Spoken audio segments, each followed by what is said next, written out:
Welcome, ladies and gentlemen, to Game 3 of the 2018 USPBL season. My name is Rich Borland, and in just a second, Drew Kell will join me. To all the mothers listening, happy Mother's Day from us here at the USPBL. My mom would normally be listening to this broadcast, but she, in fact, will be in attendance in one of our cabana suites as our owner, Andy Appleby, made a grand gesture to invite any staff's mothers and families out to the park to celebrate this wonderful day, which is all about the moms. And back to the baseball, the Eastside Diamond Hoppers and Birmingham Bloomfield Beavers will meet for the first time in this 2018 season as the Hoppers fell in the first game last night to the Utica Unicorns by a score of 13-3. The Unicorns had 3 home runs, and the most impressive thing was just the complete barrage they put together as 7 of the 9 starters had a base hit. Dan Ward led the charge as he went 3 for 5 with a home run, a double, and a single to his credit. He also managed a walk during his effort. The Hoppers, on the other end, had 11 hits in their effort, but they could just not put runs on the board. Chris Mangus hit a solo shot in a pinch hit effort, but it was far too late. But we will, in fact, see him today at first base this afternoon. As for the men on the mound, we have Cameron McKenzie of the Birmingham Bloomfield Beavers and Tyler Palm of the Eastside Diamond Hoppers. Tyler Palm, a Michigan native out of West Branch, Michigan, a couple hours north of here. He is a Oakland University product. And Tyler Palm, last season with the Eastside Diamond Hoppers, pitched in 8 games, just 16 innings to his credit. No wins or losses, and he had 1 save on his belt. In his 16 innings pitched, he gave up 12 hits, 4 walks, had 9 strikeouts, and a 4.50 ERA. And then on the other end, Mr. Cam McKenzie, last season with the champion Birmingham Bloomfield Beavers in 2017, he pitched in 19 games, had 44 innings under his belt, a 1-1 record, gave up 30 hits, and then the most impressive thing, he had double the amount of strikeouts that he did walks. 22 walks on the season for McKenzie to 44 strikeouts with an impressive 3.27 ERA and a 1.18 whip. But now I'd like to bring in my color analyst, Mr. Drew Kell. Drew, welcome to the crew, and we're glad to have you. A little talk here as we're looking onto this matchup. What do you got here for us? All right, so I'm going to start off with Tyler Palm. He has a 4-seam fastball, 2-seam fastball, changeup, curveball, and a slider. The fastball that Tyler Palm features sits around 88 to 91. He'll be lower 90s if he's feeling good. He also throws a power slider that sweeps across the zone, and there's a lot of bite on that pitch. And then on the other end for McKenzie, he really likes to stick to his fastball. It's a safe pick, but he feels confident in that pitch. He also likes his slider, which happens to be his newest pitch, which is a little unusual because usually you like to stick with what you know, but he just developed this pitch a few years ago, but he's feeling good about what he can do with the slider. He'll be around 88 to 93. He's pretty wide range for a fastball, but he was a little unsure of how he was feeling. It's early in the season. Usually it takes a few weeks to get into the groove and then start throwing at your top speed. But he said he's anticipating high 80s, low 90s, and he's a lot more comfortable this season too. Returner, as you mentioned, big part of that championship team last year, and with a lot of new faces around him, it's good to have that calming influence he's a leader now, and I think he's ready for that role.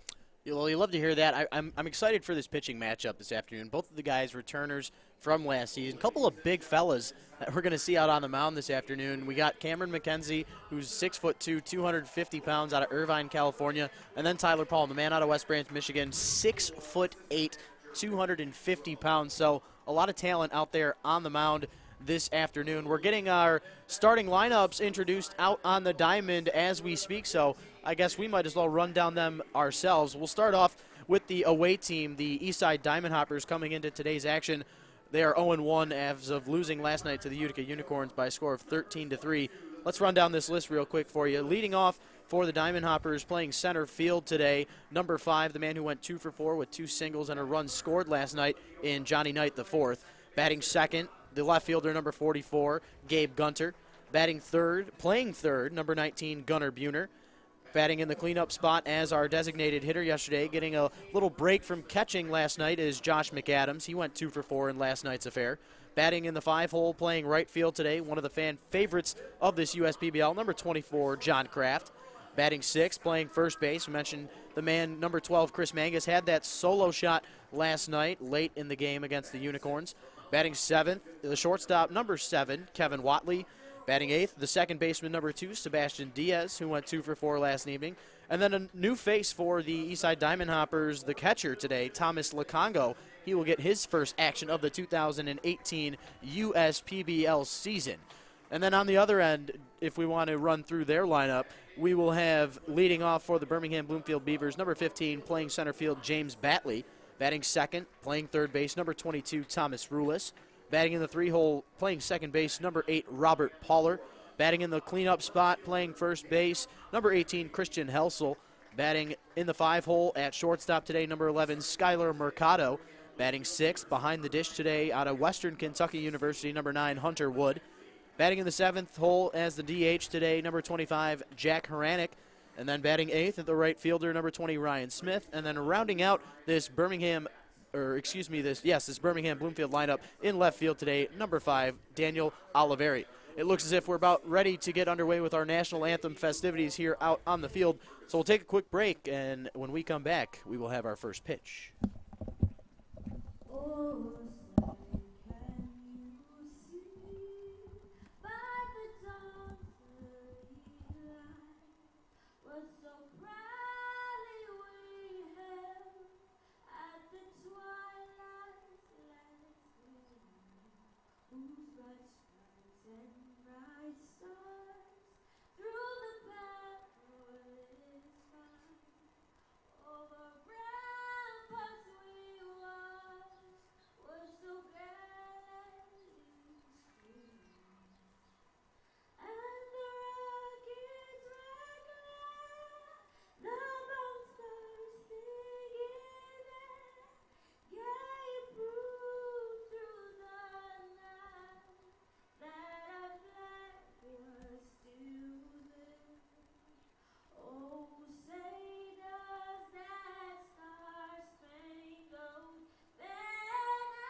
An absolutely fabulous rendition of our nation's song.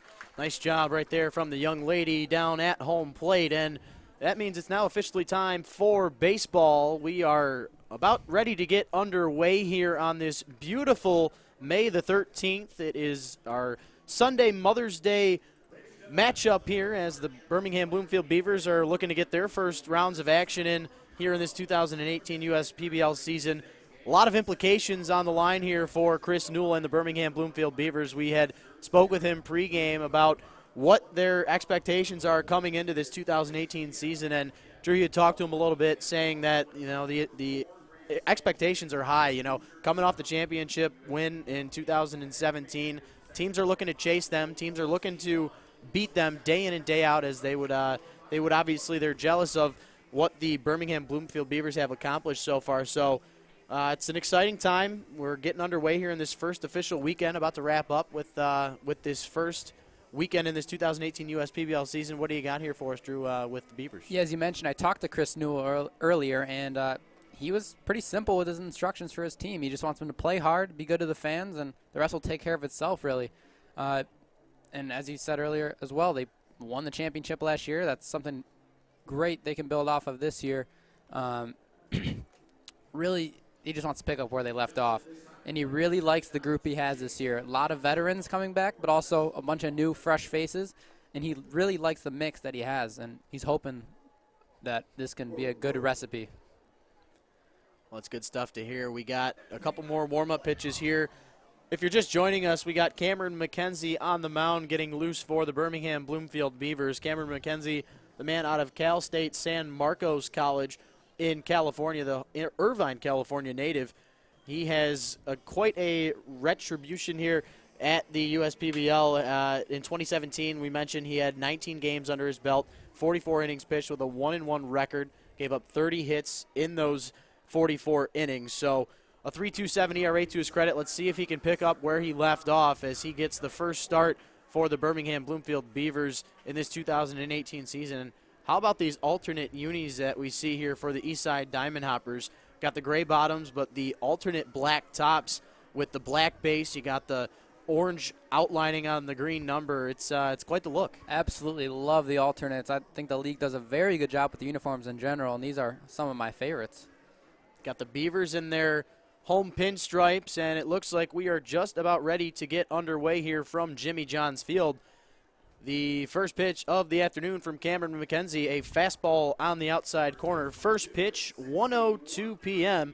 It is 61 degrees here, and we are just ahead of schedule. That's what you like to hear. McKenzie getting ahead, that's something that's very important for starting pitchers in this league. A lot of times the control is the big issue for pitchers in this league, and if you can get ahead, that's a great advantage right there. No win whatsoever out there as the flag stands still out there in center. McKenzie bringing the 1-1 offer, that one missing just outside. Count going to 2-1 in favor of Johnny Knight the fourth. The leadoff hitter for this Eastside Diamond Hopper team. He had batted in the 8 spot last night where he had went 2 for 4, had a couple of singles to his credit, and did come in to score once. But as we mentioned earlier on in the broadcast, the Utica Unicorns taking complete charge in that first game, winning this score by 13-3 as Johnny Knight looks at a called strike here, evens it up at 2-2. Yeah, and this 2-2 count, I wouldn't be surprised if McKenzie comes with that power slider we talked about earlier. He really likes to go to that with 2 strikes. It's his put-away pitch, so I wouldn't be shocked to see it right here. So the count 2-2. Swung on and missed. Fastball high and outside. Stayed in the strike zone, though, and just like that, Cameron McKenzie gets 1 up, 1 down via the strikeout. Yeah, he didn't mess around. He went right to work, works fast like a lot of the pitchers in this league, and threw strikes. And that's really all you can ask for with a guy in this league, trying to develop him to the next level. If you can throw strikes, it's easier to work with a guy who can put in the zone.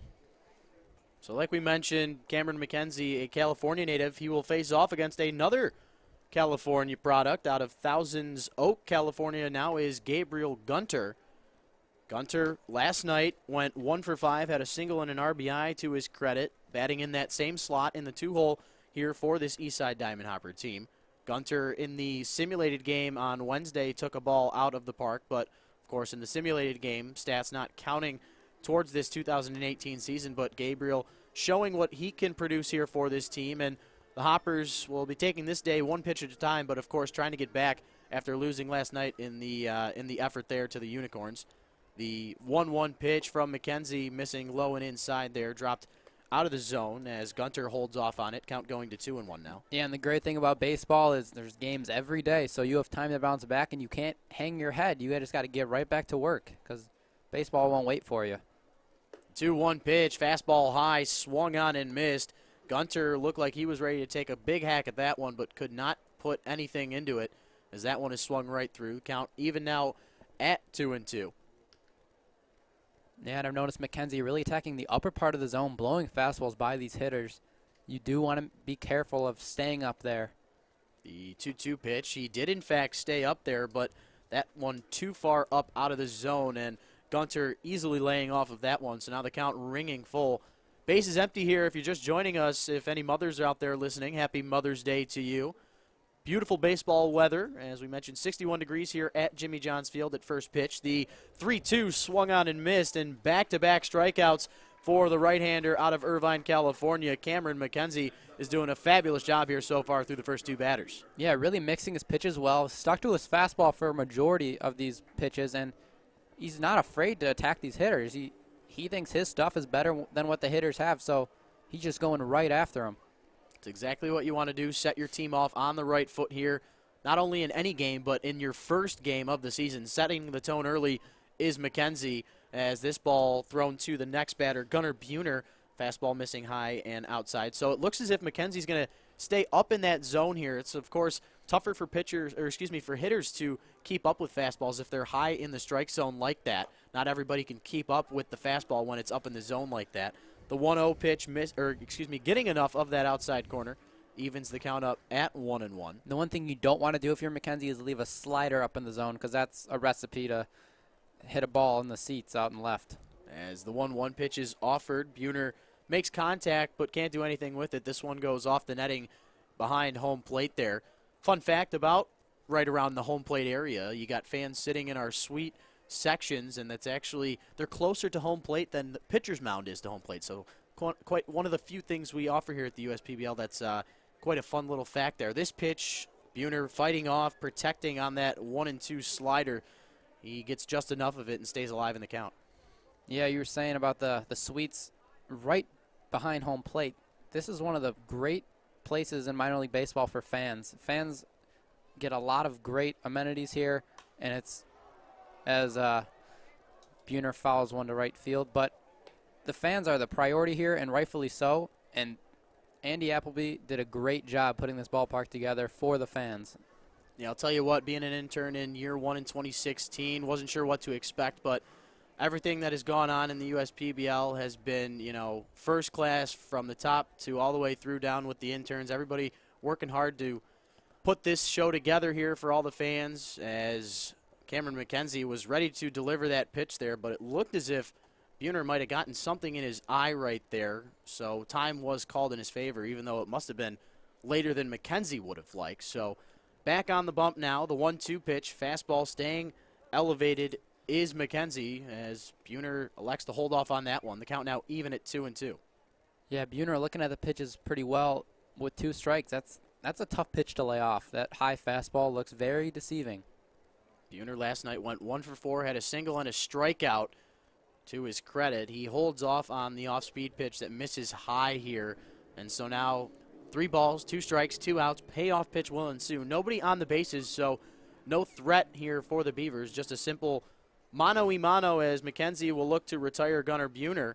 The payoff pitch, fastball swung on and missed, and just like that, Cameron McKenzie striking out the side in his first inning of opportunity for the Birmingham Bloomfield Beavers. Just 19 pitches to his credit. We will take a quick break. You're listening to the USPBL YouTube channel.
Welcome back, ladies and gentlemen. Rich Borland and Drew Kell here with you on today's broadcast.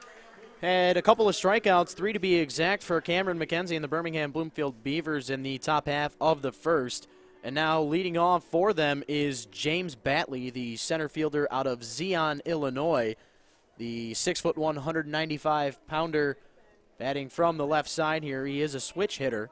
And I found out a fun little fact here. His email address is batting500 at some sort of source.com, so that's kind of funny, as his last name, of course, Batley. Let's see if his bat can do some work. In early action, he's taken a quick hack at the first offering he sees out of the hand of Tyler Palm. Nice hard contact, but just right at the second baseman, Sebastian Diaz.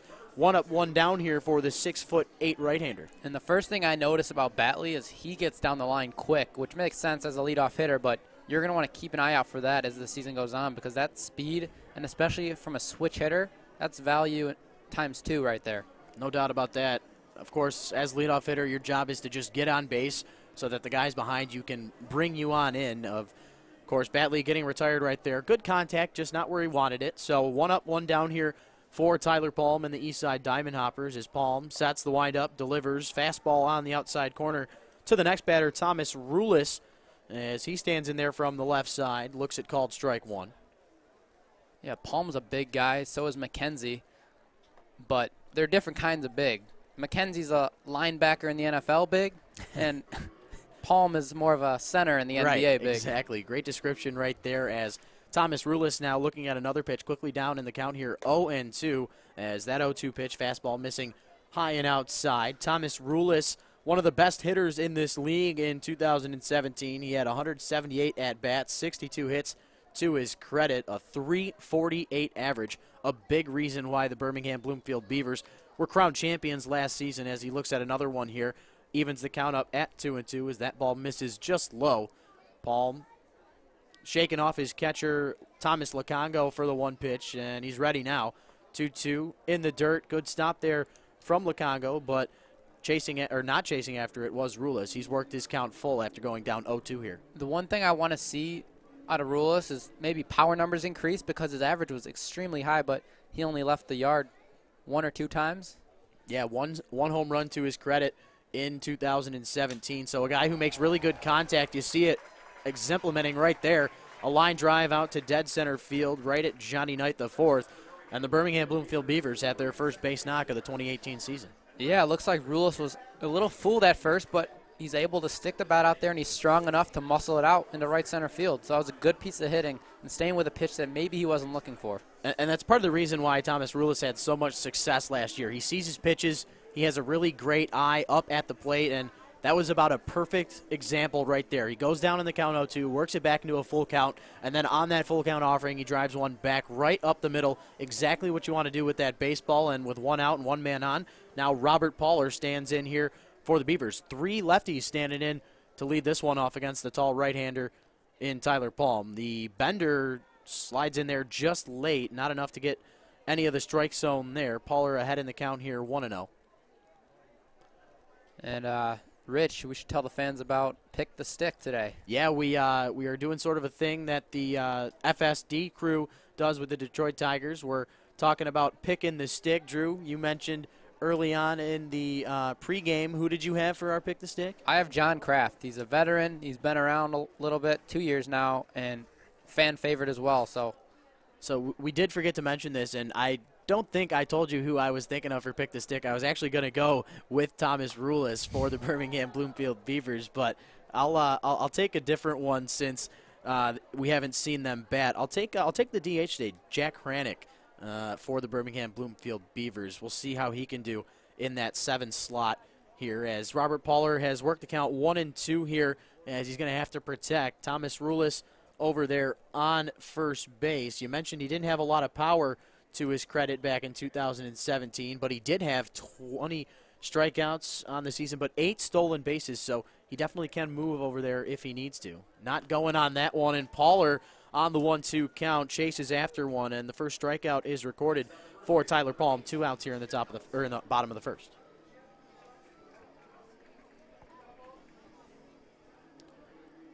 So 1 on, 2 out. Now standing in for the Birmingham Bloomfield Beavers is Christian Helsel.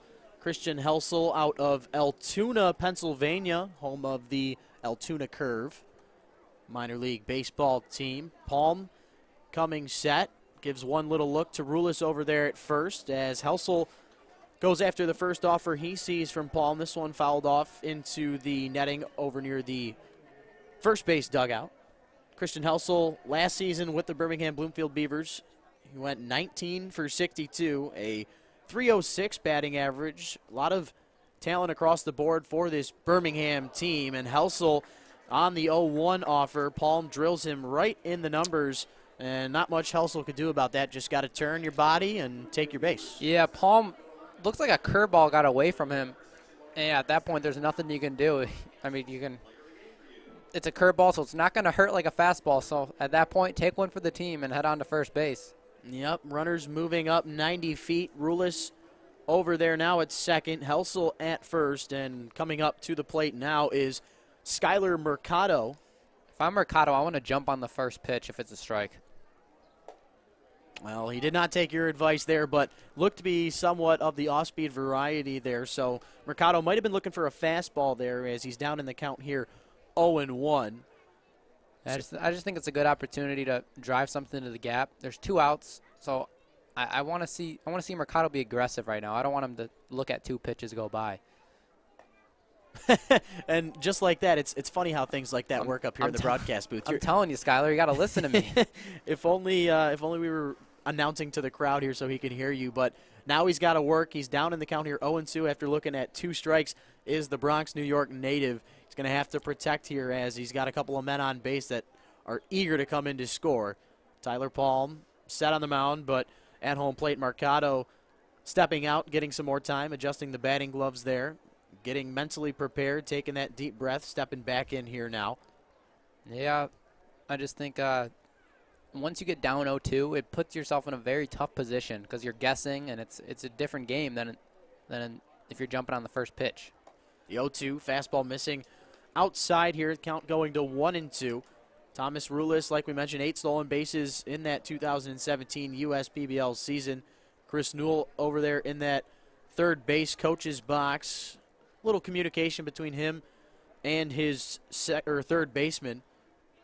Maybe they'll try something if they expect an off-speed pitch. Rulis not going anywhere. That pitch missing just inside. Thomas Lukongo, the catcher, thought that one might have been a little bit closer than the home plate umpire might have thought, but either way, close enough. Skylar Mercado staying alive here in this one. The count even at 2-2. 2 runners on the bases. We got a scoreless ball game here if you're just joining us.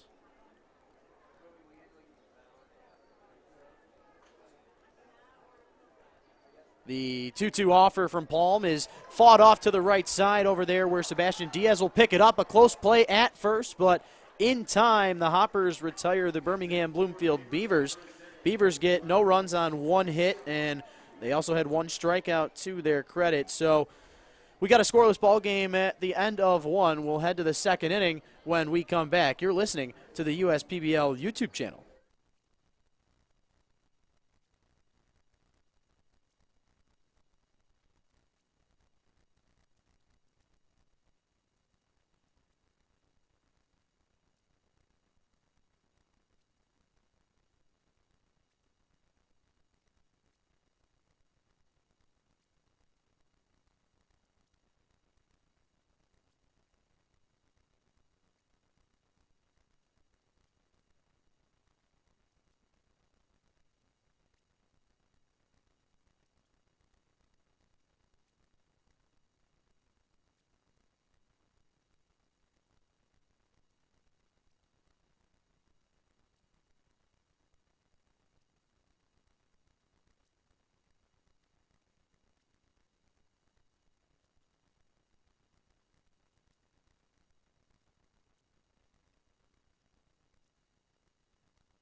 Welcome back, ladies and gentlemen. We head to the top of the second inning.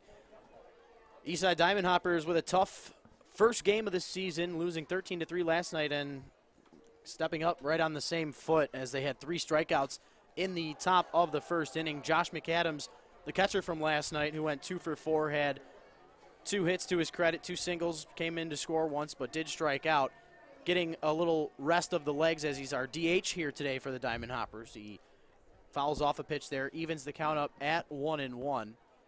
McKenzie back to work he goes. That off-speed pitch not falling in where he would have liked. That one, of course, it looked like he released it a little too early there, didn't completely follow through, so that one stays up and out of the zone. Yeah, and regarding McAdams, you said to rest his legs a little bit, but he did struggle behind the plate. He's an outfielder by trade, so I think the 2 for 4 got him back in the lineup, but those struggles behind the plate are maybe the reason he's DHing this afternoon.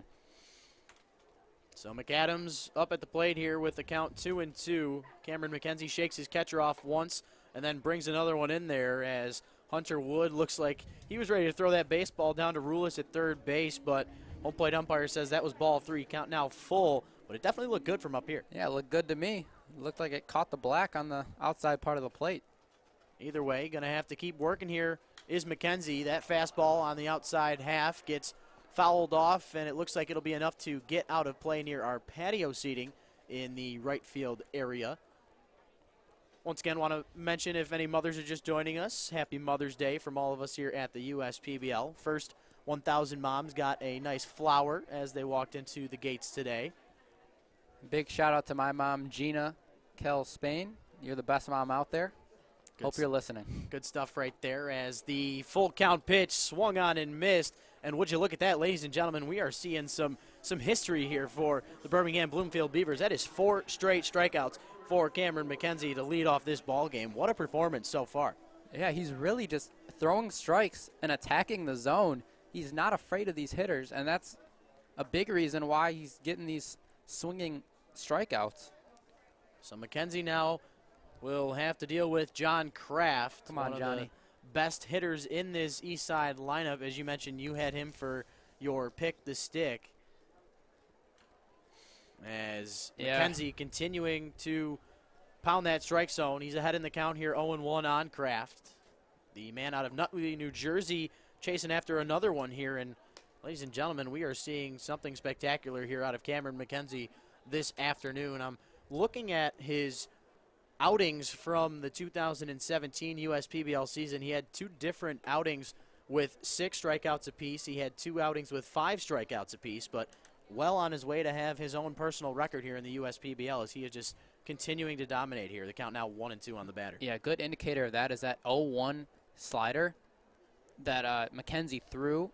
Started off in the righty's batter's box and ended up over the heart of the plate, and there was nothing John Kraft could do about it. And that's exactly what you want to do. You want to either start out of the zone and bring it in late or start it in the zone and let it fall out as it's crossing the plate. And Cameron McKenzie doing a superb job of implementing that, as that pitch on the inside corner will get John Kraft looking.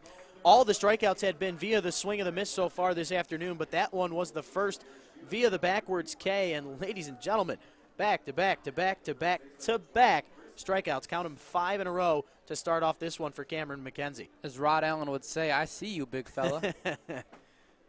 Absolutely. So now Chris Mangus, the man who had a solo shot in a pinch hit effort late in the game last night, back in the 9th inning for the Eastside Diamond Hoppers, and he will leave off right where he had from last night. Chris Mangus with some contact, and that one is an absolute no-doubter. That one clears the fence by about 30, 40 feet, and Chris Mangus in 2 at-bats has 2 home runs on the season. Wow, it looked like it was just a little fastball that McKenzie tried to sneak by Mangus, and Mangus wasn't having it.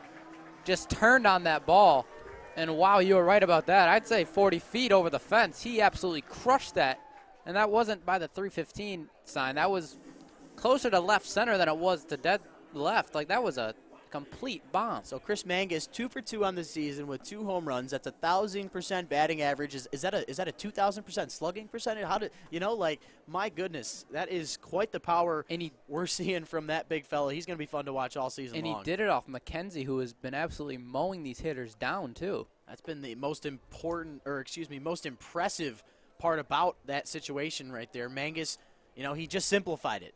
He didn't think about what McKenzie had been doing previous to that at bat.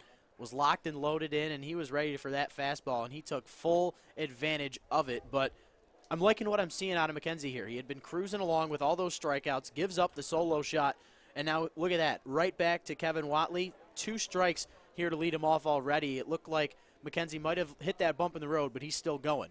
And look at that, right then and there. Another breaking ball falls in the strike zone, and Cameron McKenzie with his 6th strikeout of the day. And we're only through 2 innings here, ladies and gentlemen, but the Eastside Diamond Hoppers do get that run on the solo shot from Chris Mangus.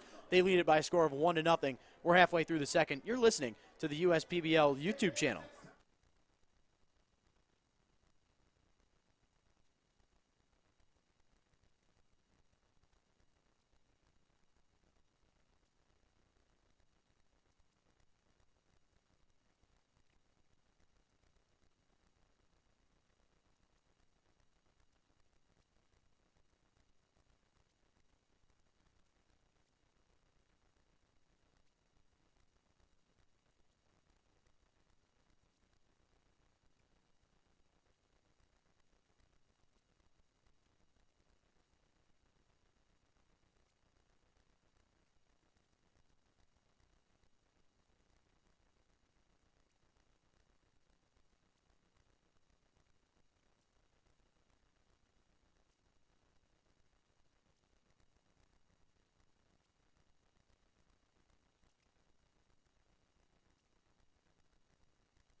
Welcome back, ladies and gentlemen. Rich Borland alongside Drew Kell for your broadcast this afternoon. We are in the home half of the second inning, and the story so far, it's been Cameron McKenzie and then Chris Mangus, the 2 front runners here for this one. Cameron McKenzie through his first 2 innings of work, 6 strikeouts to his credit, but he did give up that solo shot back in the previous half inning to Chris Mangus, who's 2 for 2 on the season so far with those 2 solo shots. And now Tyler Palm stepping back out onto the rubber. He'll have to deal with the 6, 7, 8 hitters for the Birmingham Bloomfield Beavers, and the first man out there from the left-handed batter's box is Hunter Wood. He chases after the first pitch he sees, and he's down in the count here 0-1 for this home half of the second to start, and just like that, quickly down now 0-2 as he chases after another one. Yeah, home plate to the pitcher's mound is 60 feet 6 inches, but when Palm is on the mound, I think with his arm, the length of his arms, you got to cut that down by 5 or 6 feet. By the time he releases it, he's right on top of you. And as you say that, right on top of Hunter Wood was Tyler Palm. He gets him on 3 straight pitches to retire him via the swing and the miss. That is strikeout number 2 on the afternoon for Tyler Palm. As I'm looking at some of his stats from 2017 season, it looks like he started off as a reliever and then worked his way, ended up getting a start back on September the 3rd against the Utica Unicorns, where he went 6 innings, gave up just the 1 earned run on 3 hits, had 1 walk, but 4 strikeouts on the 21 batters that he had faced. And just a good sign to see some of these guys who had some experience last year get a more important role here this season. Like to see them eventually move on up and out of our league, as much as we might miss them. Jack Haranek, the man I picked for, picked the stick. Gets down in the count here 0-1, and then hits a soft ground ball over to Chris Mangus for the second out. That is a 3U in our books. A nice job there from Chris Mangus. Yeah, and you were talking about Palm earlier and how there was a start at the end of last season that got him into the rotation this season. And that just goes to show that there's no such thing as garbage time. There's no such thing as a meaningless outing. People are watching, even if it's an unimportant game. When your number is called, you got to be prepared, because look where he is now. He's starting, and he has a chance. If he pitches to his potential, he could be signed by a big league club. So now Ryan Smith standing in here for the Beavers from the right side. Looks at called strike 1 to begin this at-bat. And I'll tell you what, we've been talking about Cameron McKenzie all afternoon, but Tyler Palm doing a pretty good job himself. He did give up that single and then hit a batter in the first inning, but outside of those two, he's really limited the damage, and he's done well as far as getting ahead of these hitters. He's quickly got Ryan Smith down in the count 0-2, and he has yet to throw a ball here in this second inning. That one getting fouled off there. Smith staying alive in the count. A man out of Brentwood, California. A couple of California guys playing over here in Michigan. I know it's baseball season, but not necessarily baseball weather yet. And look at that, Tyler Palm with his second strikeout of the inning. We're seeing a pretty good pitching matchup so far this afternoon, a lot better than what we saw last night. And it's 1-0 as we are going to head to the third inning here. We'll be right back. You're listening to the USPBL YouTube channel.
So welcome back, ladies and gentlemen. Rich Borland and Drew Kell along with you for this ride here in Game 3 of the 2018 USPBL season. We got Sebastian Diaz, Thomas Lukongo, and then back to the top of the Eastside batting order here to start off this third inning. Back out on the mound is Cameron McKenzie for the Birmingham Bloomfield Beavers, as he has worked the count 1-1 here against Diaz. As we mentioned, if you're just joining us, quite the day we're seeing thus far from Cameron McKenzie. Struck out the side in both the first and second inning, but did allow a solo shot to Chris Mangus That's our score thus far. It's 1-0 in favor of the Hoppers on that home run. Yeah, I got a chance to talk to McKenzie before the game, and he did say his two favorite pitches were his slider and his fastball, and he's primarily been sticking with those two pitches, and it's been working so far. So I like his approach right now. He's not fooling around with the hitters. He's going right after them, and it's paying off. Besides that one home run, which is a little blimp on his stat sheet. It's been a great game so far. Good pitching, good defense as this 1-2 pitch to Sebastian Diaz misses low and away. He elects to hold off on that one. Count even now at 2-2. Mentioned it's Mother's Day here at the ballpark. Got great festivities going on.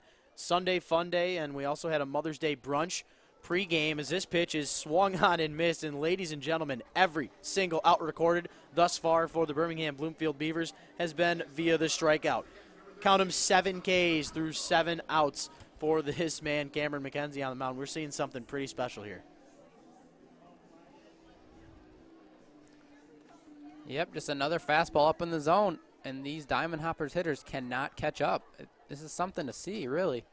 No doubt about that. 40 pitches out of the right hand of Cameron McKenzie. 28 of them for strikes, about the perfect ratio you want out there on the mound. You don't want to be throwing everything for strikes because then batters will pick up on that and just start swinging at everything. So he's doing a good job of keeping pitchers off their A game and making the deceptive decisions there as Lukongo down in the count here 0-1 looks at a fastball that misses just outside. A great job right there from McKenzie to try and get Lukongo to chase after that one, but a better job there from the man out of West Falls, New York to lay off of it. It's even at 1-1. Yeah, and the catcher, you know, he has that skill of seeing pitches better than most. Catchers are very smart there. A lot of catchers are managers in the MLB these days, so catchers know what they're doing, especially when they get in the batter's box. It's an absolutely great day for baseball. Hope all the moms that wanted to come out got an opportunity to, as this 2-1 pitch to Lukongo is hit hard down that third baseline, right near the manager of this Eastside team, that is Paul Nochi. And that was almost a ground ball in play. We haven't seen one of those today from McKenzie.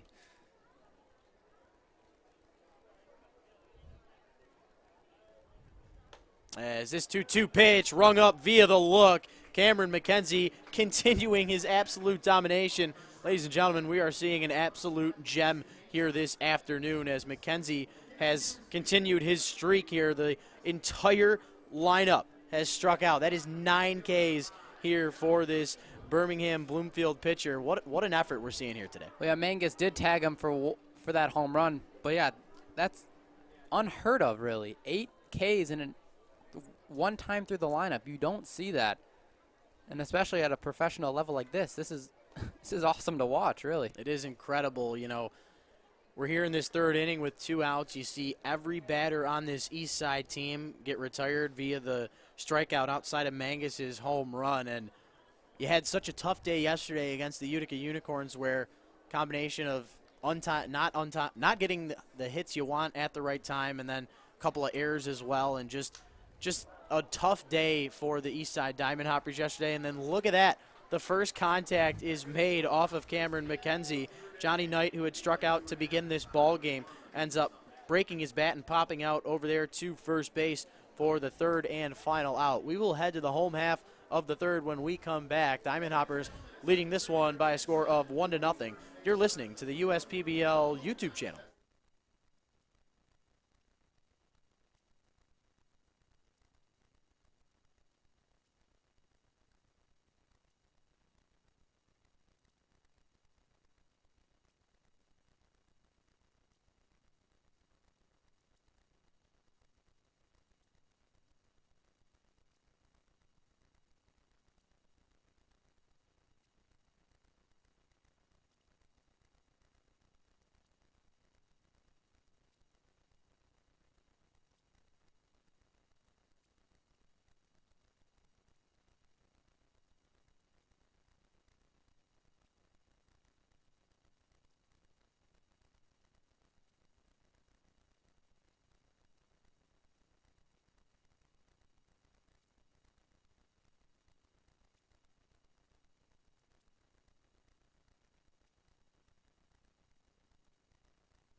Welcome back, ladies and gentlemen. Rich Borland and Drew Kell here with you this afternoon for a Mother's Day matinee contest between the Eastside Diamond Hoppers and Birmingham Bloomfield Beavers. If you're just joining us, the story that's been told all so far through this afternoon, Cameron McKenzie, the starting pitcher for the Birmingham Bloomfield Beavers, 8 strikeouts to his credit. The man on the mound now, Tyler Palm, pitching to Daniel Oliveri, a broken bat grounder over to the left side of the infield. That was Gunnar Buhner charging and making his play, playing his defensive role there to retire Oliveri, and we head back to the top of this Birmingham Bloomfield order. Yeah, Oliveri couldn't extend his hands on that ball, and I believe it sawed him off, and the bat, I didn't fully break, but I think there's a crack in that bat, and yeah, that very good pitch there by Palm, just in on the hands of Oliveri. It's exactly what you want to do to start off an inning here. You got the lead you're playing with. You know, we've talked so much about all these strikeouts we're seeing from Cameron McKenzie, but as far as just controlling the game, Tyler Palm is doing a really good job, and he's thrown less pitches, so we'll see how long he can last here today for this Eastside team. As back to this top of the order, we got Mr. James Batley swinging against this one as that ball is run down by the center fielder, Johnny Knight IV. Wasn't sure if he was going to be able to get to that one, and we were wondering how far Batley was going to go with all that speed he's got in that leadoff position. But a great job showing off the athleticism was Johnny Knight IV. He had a beat on it right from the get-go and makes the play right on that warning track near the wall for the second out. Nice job there. I would be shocked if that was not our 1-800-Hanson's play of the game right there. Yeah, no doubt. He took a great route to the ball, and obviously that speed out in the center. But I was kind of hoping that would get down because then he would be batting 500. That's Batley's email address. Now, correct me if I'm wrong. 2 pitches so far for Mr. Palm in this inning here? Two up, 2 down on 2 pitches, and a nice smart decision there for Thomas Rulis. That ball falling in the strike zone for a strike right over the heart of the plate, but it's an unwritten rule in baseball there. If your first 2 guys get retired on their first pitch, it's smart to lay off the first pitch. Last thing you want to see is a 3-pitch inning, but a 4-pitch inning will do it for Tyler Palm. Rulis swinging at the second pitch he sees, hits a hard ground ball to the infield. Kind of errant throw there, but a nice job from Chris Mangus to find that baseball and then get back to the bag to retire Rulis. Diamond Hoppers lead this one by a score of 1-0. We're through 3 here at Jimmy John's Field in this Game 3 of the 2018 USPBL season. We'll be right back. You're listening to the USPBL YouTube channel.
Welcome back, ladies and gentlemen. We head to this top of the fourth inning as Gabe Gunter steps in for the second time today.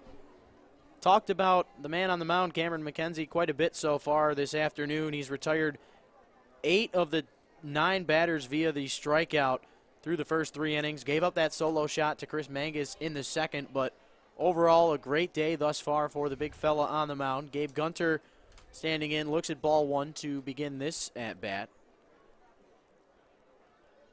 Gunter 0 for 1 on the afternoon with that strikeout back in the first. Fastball, 2-seamer, getting a called strike there right on the outside black as the count evens up at 1-1.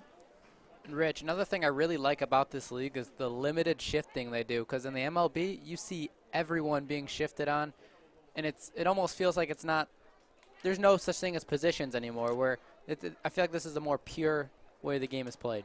No doubt about that. And then I think a little bit adding on to that, these guys necessarily don't know much about what some of these hitters do as far as where they put the ball on a every day-to-day basis. So I bet we see it maybe a little more as we get later on into the season, but you're definitely right about that. We won't be seeing it as much as you would in a MLB-type game where it's pretty easy to keep track of that where players are putting the baseball. But Gunter has worked himself a 3-1 count here and hits a foul ball off into the protective netting over to our left.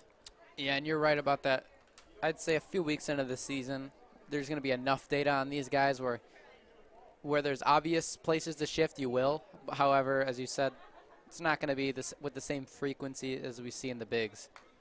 As Gunter stays alive in the count here, fouls off another pitch there. He went 1 for 5 last night against the Utica Unicorns. He had a RBI single, one of the 3 RBIs that the Hoppers put across the board.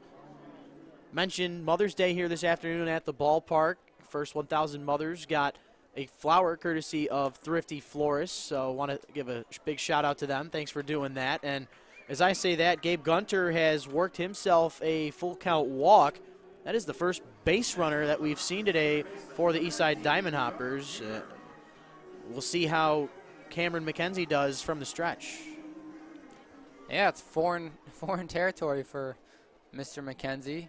He's been working out of the windup all afternoon, and I feel like he's been pretty comfortable and out of the windup. As this pitch, a breaking ball to the new batter, Gunnar Buhner, drops in, but looked like it missed just outside there, so Buhner ahead in the count here early, 1-0. If you're McKenzie, the best thing you could do is get some hard contact on the ground to maybe knock out 2 in 1, but this pitch fouled off out of play. Count even now at 1-1. Yeah, we've seen a few ground balls to the left side in foul territory, but so far he's been pitching up in the zone, so if McKenzie wants that double play, he's going to need to probably throw a slider down in the zone. And right on cue, looked like the slider down in the zone. Nice call right there to Mr. Drew Kell. But Buhner might have been expecting that one just the same as he holds off on it. And the count now 2-1 on the third baseman.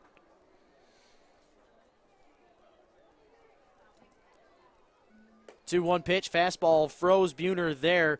Might have been looking for something else in that one, but nice job by McKenzie to fight back and even this count up at 2-2. Yeah, as a batter, when you get ahead in the count, you start to look for one pitch in one zone and try to drive it. And as you said, I don't think Buhner got what he was looking for. McKenzie shakes off his catcher a couple of times and then hurls that fastball in there, but Buhner was ready for it, fouls it off, and stays alive in the count here. Yeah, Buhner not fooled right now. Maybe time for a hit and run because, you know, Buhner's making contact and McKenzie's throwing strikes. So those two things right there, possibly a recipe for hit and run. And no hit and run going, but would have been a good idea. Either way, Gabe Gunter thinking about third, ends up staying at second base, but a walk leads to a hit, and the Hoppers have arguably their best threat of the season so far. Yeah, no doubt about that. Really haven't seen this much traffic on the base paths this year for the Hoppers. However, it was bound to happen at some point, we knew they weren't just going to be shut out for the whole season. So hopefully we can see this Hoppers offense come to life a little bit. Yeah, now you were with the USPBL last year as part of the grounds crew, so you know a little bit about how things have gone for the Diamond Hoppers. They are the only team in this USPBL that has not played in a championship game yet. But I'll tell you what, in year one and in year two, they were in the conversation sort of around that second place spot all year long as Josh McAdams looks at a bender that falls in for a called strike. McKenzie working ahead here against the right-hander. McAdams out of Calhoun, Georgia. But the Diamond Hoppers and Paul Noce, I'm sure, are probably the most eager team this season. The Westside Woolly Mammoths in their first year last season made it all the way to the championship game as we see a hard ground ball hit to the left side. We got Skylar Mercado to Robert Paller over to Christian Helsel, the patented 6-4-3 double play. Over there at third base now is Gabe Gunter. He moves up 90 feet, but just an overall tough start to the season for Josh McAdams. Struck out in the previous at-bat, grounds out into the double play right there. And like we mentioned a couple of times in the past, he did have a tough outing behind home plate last night. So yeah, a really nice job there from McKenzie to get that ground ball and force the two for the price of one. And that was about as tailor-made as they come. Good pitch down in the zone. And McAdams, it was a strike, so we had to swing at that pitch. It was in a good location, though. And unfortunately for McAdams, his struggles continue. So now we move on to your pick this stick, Mr. John Kraft, 0 for 1 on the afternoon with a strikeout looking back in the second inning, I should say, as Kraft on the 1-0 offer makes contact, hard contact, but can't keep it in between the lines. So the count even now at 1-1.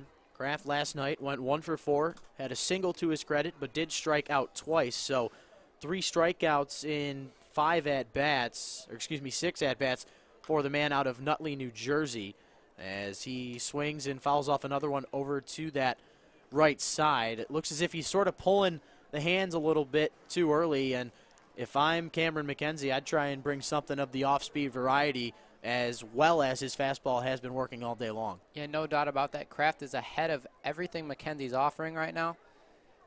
And I think he's just starting his leg kick a little early, and it's kind of messing up his timing a little bit.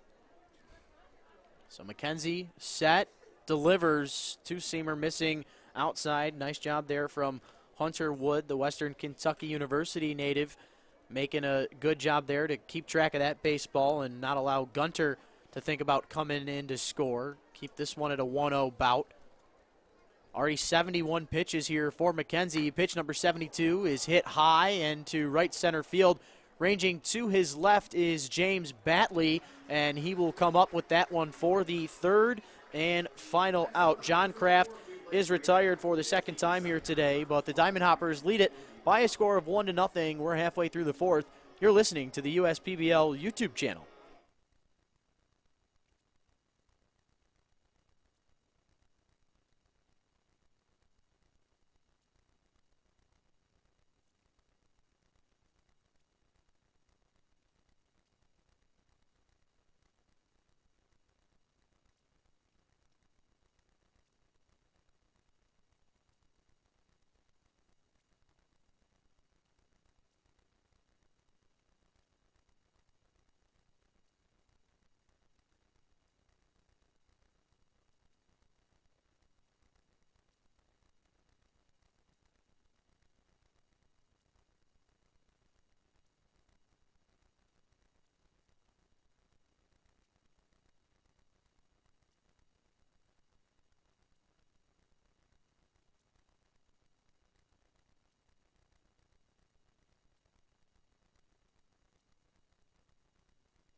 Welcome back, ladies and gentlemen, to the home half of the fourth we go. We got Robert Poller, Christian Helsel, and Skylar Mercado due up for the Birmingham Bloomfield Beavers as Tyler Palm heads back out for his fourth inning of work. Starts off Poller with a ball that misses the zone and then evens him up with a strike. It's 1-1 on Poller, who had struck out swinging back in that first inning.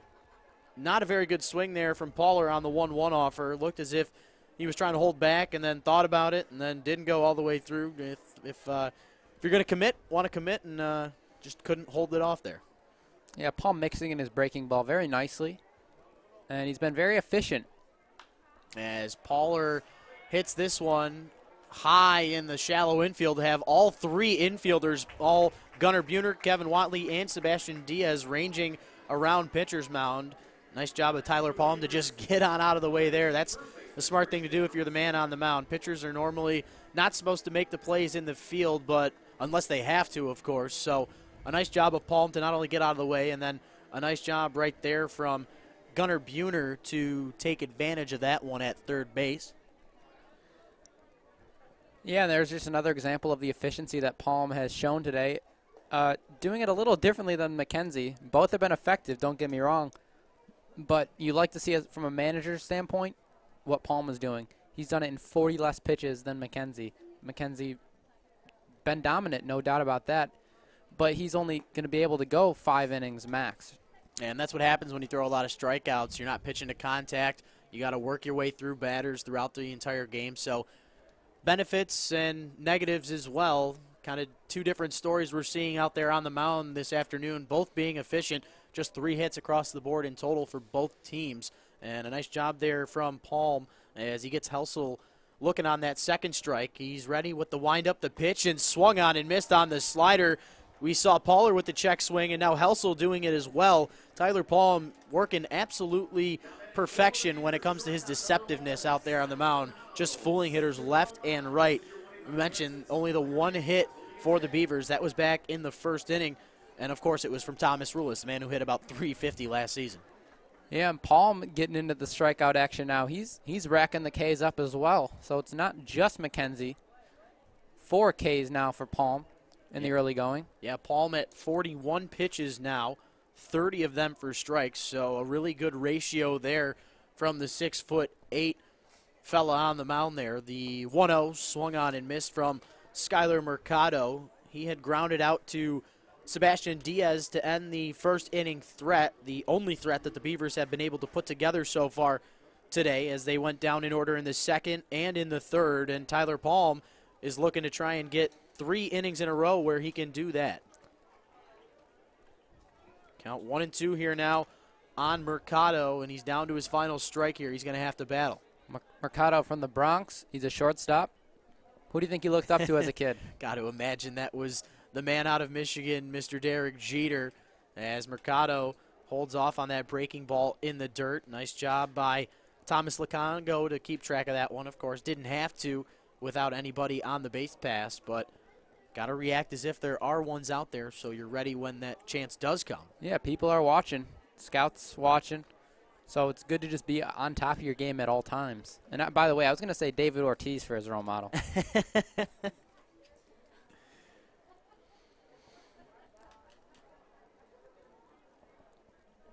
Absolutely gorgeous day for baseball here at Jimmy John's Field. Mentioned that it is Sunday Fun Day and Mother's Day here, presented by Thrifty Florists. First 1,000 mothers got a flower courtesy of them, and then one lucky mom will actually get a $100 gift card to Thrifty Florists. So shout out to them for providing that. Little update on next weekend's festivities. We got the Hoppers and Unicorns facing off on Friday as Mercado hits a ground ball over to Diaz, and for the second time this afternoon, he does in fact ground out to the second baseman. For the third consecutive inning, Tyler Palm retires the side in order. An absolutely spectacular job we're seeing from both arms on the mound today. It's 1-0 Hoppers. We're heading to the fifth. You're listening to the USPBL YouTube channel.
Welcome back, ladies and gentlemen, to today's broadcast. We're in the 5th inning, and Chris Mangus stands in 2 for 2 on the season with 2 home runs. Had the late pinch hit home run last night, and then was the only man to even get close to contact through the first 3 innings of play.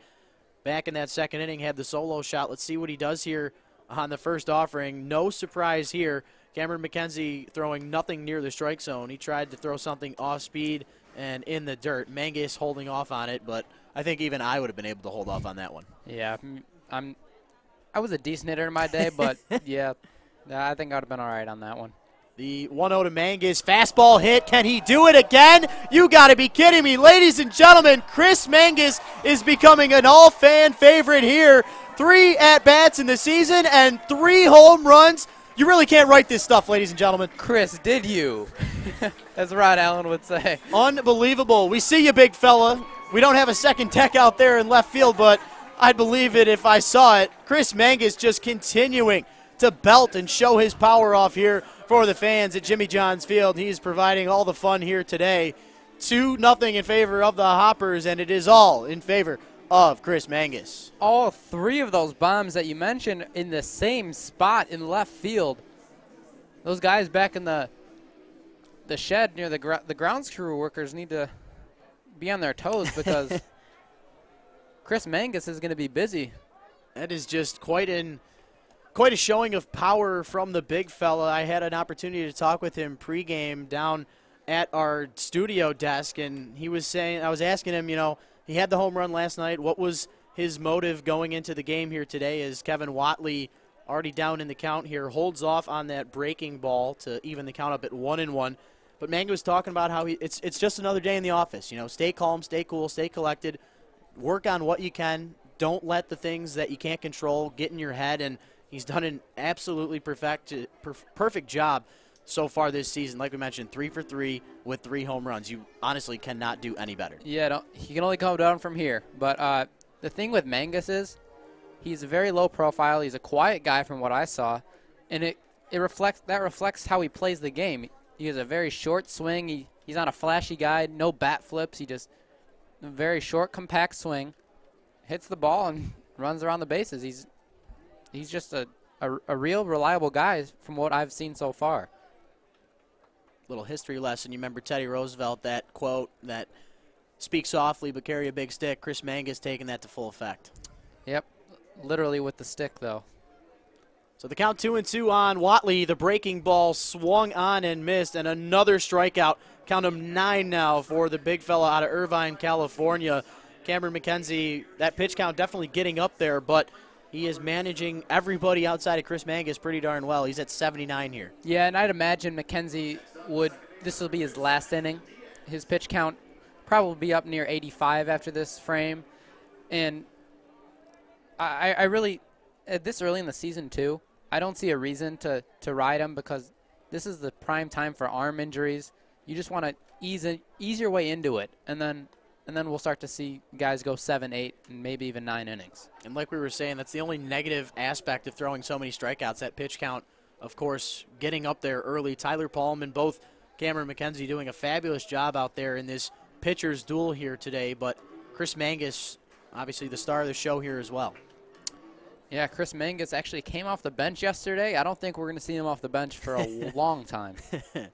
Yeah, it'd be tough for Paul Noce to keep him out of the lineup after what we've seen so far in this 2018 season. Sebastian Diaz, on the other hand, striking out for the 2nd time this afternoon. He could not hold back, as that was an easy call for the home plate umpire to tell that he had went around there. So double-digit strikeouts here now for Cameron McKenzie. I mentioned earlier on in the broadcast he had 2 different outings where he had 6 strikeouts and then 2 different outings where he had 5 strikeouts, but an all-time record here, an individual one for Cameron McKenzie, as he has officially hit double-digit Ks as he now faces off against the 9-hitter Thomas Lukongo, who in his last at-bat struck out. Surprise. Yeah, anytime you can strike out 10 batters at this level, you know people are going to start paying attention and noticing that. Yeah, and that's the thing. We know that McKenzie was on this Birmingham Bloomfield team last season.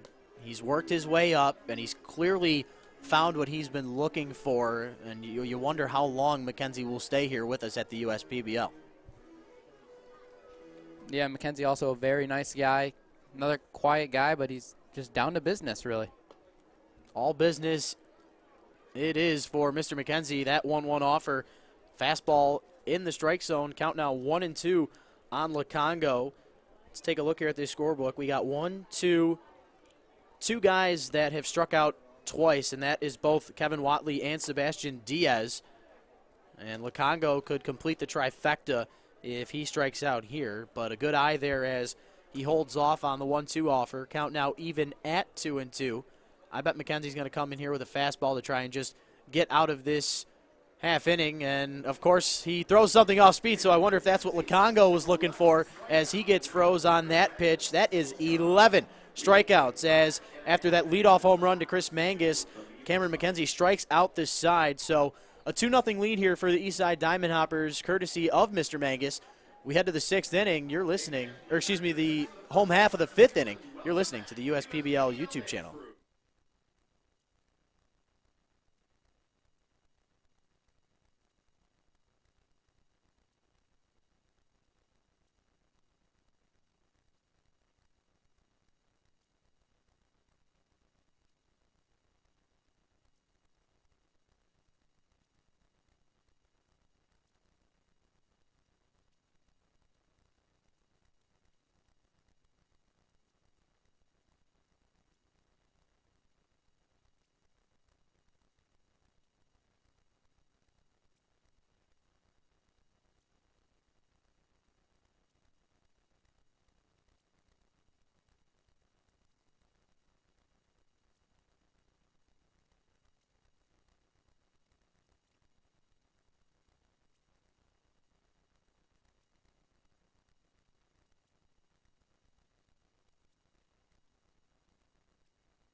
Welcome back, ladies and gentlemen. We head to this home half of the 5th inning. Eastside Diamond Hoppers out front of the Birmingham Bloomfield Beavers by a score of 2-0.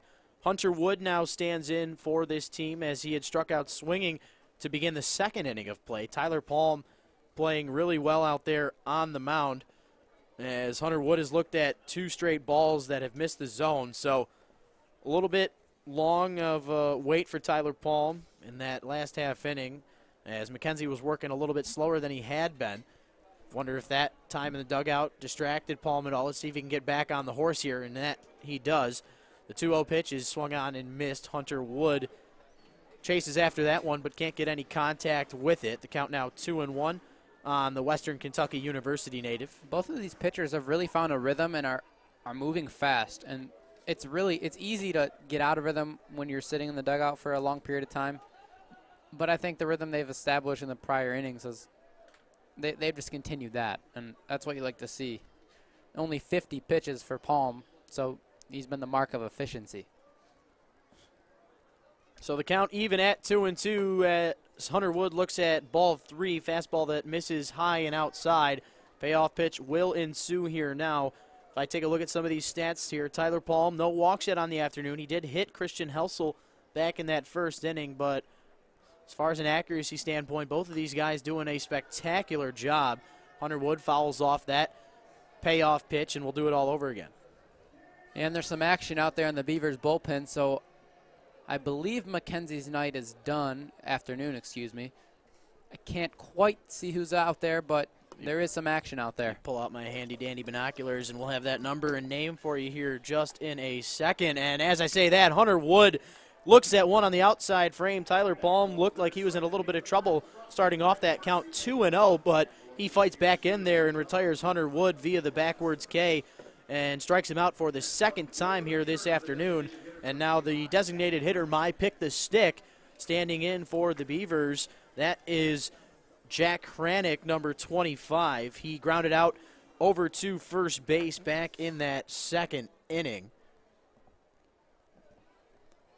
As he hits a hard ball into that gap in between first and second base, it'll roll into the outfield grass. And Jack Hranick, the designated hitter, with a single, as our JJ the field general getting that baseball bat out of the batter's box and returning it to its rightful owner. One of the best new marketing scenes we have here at Jimmy John's Field. JJ the field general, just one of 3 dogs to be a part of professional baseball in the minor leagues. It's just one of the great things we have here at Jimmy John's Field. Yep. So it's nice to see JJ get some rounds out there. Yeah, JJ is a true professional.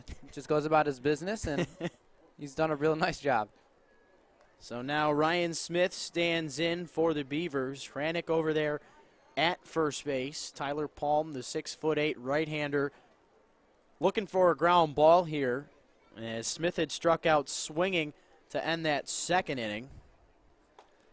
And Palm features a 2-seam fastball, and right now, if you're looking for that double play to get you out of this inning, Palm needs to use that 2-seam fastball and get it in on the hands of Smith. Hopefully he can roll something over to the left side of the infield. So we got word of who's warming up for the Beavers down in that left field bullpen, and it looks to be number 35, Brian Heldman, another California native. He actually went to San Diego State University, home of Washington Nationals pitcher Steven Strasburg. The count, though, now for Tyler Palm, 3-0 on Ryan Smith. He's let the count get away from him a little bit here. Let's see if he can battle back against the right-hander. Fastball down the heart of the plate, called strike by our home plate umpires. So Smith not out of the woods just yet, as Hranick patiently waiting to advance over there at first base. And I'm noticing Heldman out there in the bullpen with a little bit of a submarine-type delivery. He did have a brief stint with the Beavers last season as Smith takes ball 4. But he did have a brief stint, and he is coming back this year. So just another familiar face, and hopefully he can get that ERA down, which was at 9 last season.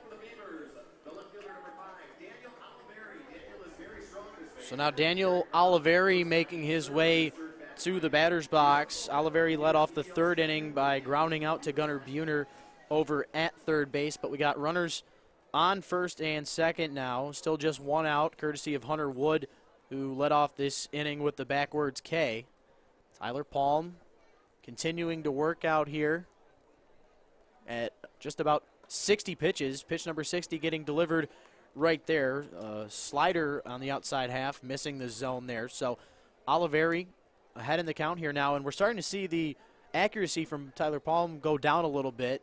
Yeah. I wonder it's just a fatigue thing, as he had been cruising through these first 4 frames, but starting to lose it just a little bit. He's not lost it completely just yet. Still playing with that 2-run lead. No runs yet to come in to score, but Oliveri could turn the tides here with just 1 swing of the bat. Let's see what Tyler Palm can do in a tough situation, as Oliveri fouls off the 1-0 offer into the protective netting. Count evens up at 1-1. Yeah, and as the game continues, pitchers, for the most part, which would make sense, their velocity goes down, the bite on their breaking ball diminishes a little bit, and I think that's part of it. And another part of it is there's runners on the base path, which we haven't seen much from Palm. So I think that may be a factor in this. Who knows? Maybe he's not the best at holding runners. So just there's a bunch of factors that go into maybe why he's missing the zone now. Those are just a few. So he's got to keep the nose to the grindstone here. Not only does he have to keep his wits about him as far as Oliveri is at home plate, but he's got to be able to attack that running game and mix and match each. We got an opportunity for a 6-4-3 double play here. We got Watley over to Diaz, over to first, and Chris Mangus with the stretch in time to retire Daniel Oliveri. You got a strikeout, a single, a walk, and that great 6-4-3 putout. Nice job defensively for the Hoppers to help out their starting pitcher. Yeah, great pick by Mangus to go along with those 2 bombs, so he's having a day. Yeah, might have our pick-the-stick winner there. He might not be one that we chose, but we might have our winner in Chris Mangus so far. He's having a great job out there on the diamond, but we are through 5 here at Jimmy John's Field. We'll head to the top half of the 6th when we come back. You're listening to the USPBL YouTube channel.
Welcome back, ladies and gentlemen. We head to this 6th inning.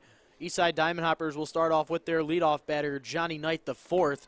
We saw a great defensive play from him back in that 3rd inning, but at the plate so far, looking for his first hit of the afternoon. He struck out and hit a pop-out over to first base so far. Did go 2 for 4 last night against the Unicorns, so he does have some hits underneath his belt thus far in this season, and he's worked the count in his favor already, 2-0 here. So we'll keep an eye on Mr. Cameron McKenzie, as coming into this inning, he was at 87 pitches. So we'll keep an eye out to see how much longer he will go. Yeah, he's been laboring the past few innings. Strikeouts have slowly gone down, but don't get me wrong, he's still pounding the zone. But I would have to imagine this is his last inning. I know I said it last inning, but he'll be at around 100 pitches, and that's usually the mark where you take your guy out.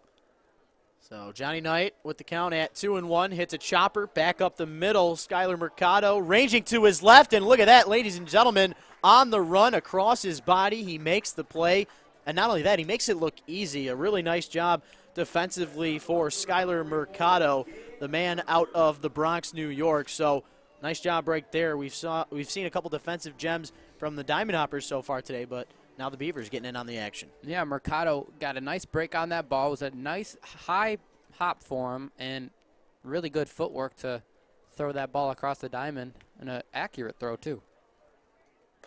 McKenzie now facing off against Gabe Gunter, who could not pull back. He offers at the first pitch he sees, and down in the count now 0-1. Gunter on the afternoon struck out swinging back in the first, and then led off the 4th inning with a base on balls. Made it all the way to 3rd, but could not come in to score. And an ugly swing right there. A nice job from McKenzie to get ahead of Gunter with a couple of different pitches. And Gunter just sort of looks all out of whack here right now. He's got to protect with the 0-2 count. Yeah, McKenzie getting the best of this California matchup.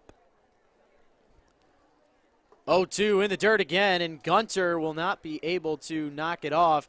He goes down via the swing and the miss. Second time here this afternoon. 2 up, 2 down for Mr. McKenzie. So you were saying this might be his last inning, but you know, if he gets out of this one with maybe just another 1, 2, or 3 pitches against Gunnar Buhner, might see him for another inning and might have to let Brian Heldman wait at least a couple more outs here. We'll see what happens in the mind of Chris Newell and the Birmingham Bloomfield Beavers as Gunnar Buhner looks at an off-speed pitch called strike on that outside corner. Looked to be that slider from Mr. McKenzie. 12 Ks now for Cameron. And yeah, all of a sudden, McKenzie has become efficient and looks like he could get out of this inning before 100 pitches, in which case it's a tough decision for Chris Newell. And we may just see him come out for another frame, but it's to be determined. The 1-1 pitch, look at the paint job right there to Gunnar Buhner. Cameron McKenzie honestly probably having one of his best innings thus far. We mentioned he struck out the side in the first, struck out the side in the second, minus the home run from Chris Mangus. Got 2 more in the third. Didn't have any in the fourth as Buhner stays alive and knocks one off into the netting down that first baseline, but had 3 more strikeouts, minus the home run from Chris Mangus in the 5th inning. And then right here and now, had Gunter retired previously with that strikeout, and now Gunnar Buhner could as well. The 1-2 offer, slider in the dirt, low and away. Nice stop there from Hunter Wood to keep his wits about him, and the count now even at 2-2. Looks like this next pitch here for the right-hander will, in fact, hit triple digits. So let's see what pitch 100 brings from Mr. McKenzie, and this one lofted high and deep. Looks like it'll reach Auburn Road out there to our right. Jimmy John's Field located here in Utica, Michigan, just off of Hall Road, M59, as we say here at Jimmy John's Field. Absolute great place for baseball as this ball is hit, a hard chopper over to the left side of the infield where Mercado throws one in the dirt. This one's going to get away from the first baseman, Christian Helsel, and so much that it'll actually bounce up and into the Eastside dugout over there on the first baseline. So in the books, that's going to go down as an E6, and then getting all the way to second base and now into scoring position is Gunnar Buhner. Hadn't really seen any defensive lapses from the Birmingham team thus far as McKenzie gives a small look over there to his shortstop, lets him know it's all right. But, of course, if you're McKenzie, that's a tough spot to be in. Pitch number 101, of course, you give the ground ball that you would want, and fortunately the defense can't make the play behind you. But unless it turns into a run, you can leave the inning with a smile on your face here if you're McKenzie, but still a ways to go here as Josh McAdams stands in. Yeah, I think Mercado just got a little lackadaisical on that play. He had made the nice running play earlier in the frame, but when it came to that play, he just, I don't want to say he looked as if he wasn't interested, but there was a part of him that just took the play off. A hard ground ball over to the left side where the veteran Thomas Rulis will make the play with ease. Eastside Diamond Hoppers threaten but do not score in the top of the 6th inning. We head to the home half as the Beavers look to get on the board for the first time this afternoon. You're listening to the USPBL YouTube channel.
Welcome back, ladies and gentlemen. Rich Borland and Drew Kell here with you for Game 3 of this 2018 USPBL season. We head to the home half of the 6th inning, but a new face and new arm out there on the mound for the Eastside Diamond Hoppers. Tyler Palm, the starter's day is officially done. He goes 5 innings strong. On 63 pitches, he allows just 2 hits, no runs, 1 walk, and 5 Ks to his credit. A good outing for the big fella. He's in line for the win as of right now, but let's talk a little bit about the new face out there on the mound. Drew, how about you give some insight on number 10, Donald Warner? Well, yeah, from a big fella to a little fella out there. Donald Warner, he features a 2-seam fastball, a 4-seam fastball, slider, curve, and a change. His go-to pitch is a slider, and he told me he really doesn't pay attention to the radar. He just kind of gets up there and hurls, so he's kind of a free spirit, and he has that funky old-school delivery that we don't see anymore, but he actually was throwing with a college friend, Mitch Lively, and he kind of got him into this delivery, and Warner's run with it, and he's really enjoyed it. So we're seeing it at the professional level now. So the top of the order starting off this home half of the 6th inning for the Birmingham Bloomfield Beavers. James Batley, who is over 2 on the afternoon, quickly down in the count now, 0-2. He's going to have to protect here on the pitches from Donald Warner, but that fastball missing just high and outside. That's probably the perfect 0-2 pitch you want. Just a little bit off the plate and a little bit up. And a nice job there from Warner from a pinpoint accuracy perspective, as this one a little bit higher than he would have liked. The fastball missing up out of the zone, and I get a little correction here from our home plate umpire. Scoreboard said 2-2, but he just stuck his hands up. It is in fact 3-1, so a little correction there. The 3-1 offer, that one missing the zone, so Batley reaches base safely for the first time today. Had to do nothing but take a couple of looks at the baseball, so not the start you want if you're Donald Warner, but I'll tell you what, normally in a situation like that where you give up a leadoff walk, the first thing you're looking to do is try and get a double play, but guarantee you won't be able to with the speed of Batley and then the hitting ability of Thomas Rulis.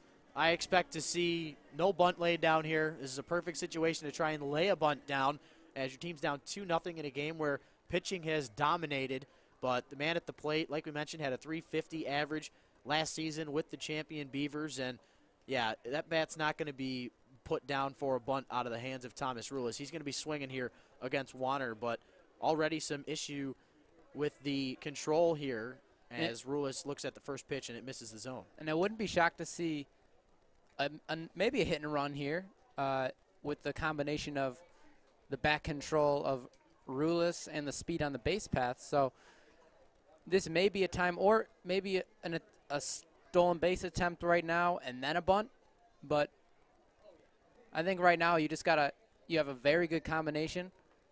Rulis, as you mentioned, hit .350 last season and now a mound visit. So Warner's control is becoming a bit of an issue. Yeah, you wonder what went into the decision making for Paul Nochi and company with the Hoppers. Is we mentioned Tyler Palm was only at 63 pitches through those 5 frames, and he had been pitching just as well, if not better, than his counterpart Cameron McKenzie. But maybe they just wanted to get him his 5 innings no matter what the results were. And unfortunately for the Hoppers and Donald Warner, Thomas Rulis looks at 4 straight. So out of the 9 pitches we've seen, only one of them 4 strikes. So a tough start here for Donald Warner, as we don't see anybody getting loose just yet in that Eastside bullpen, but there is in fact more action in the Birmingham Bloomfield lineup. The man still out there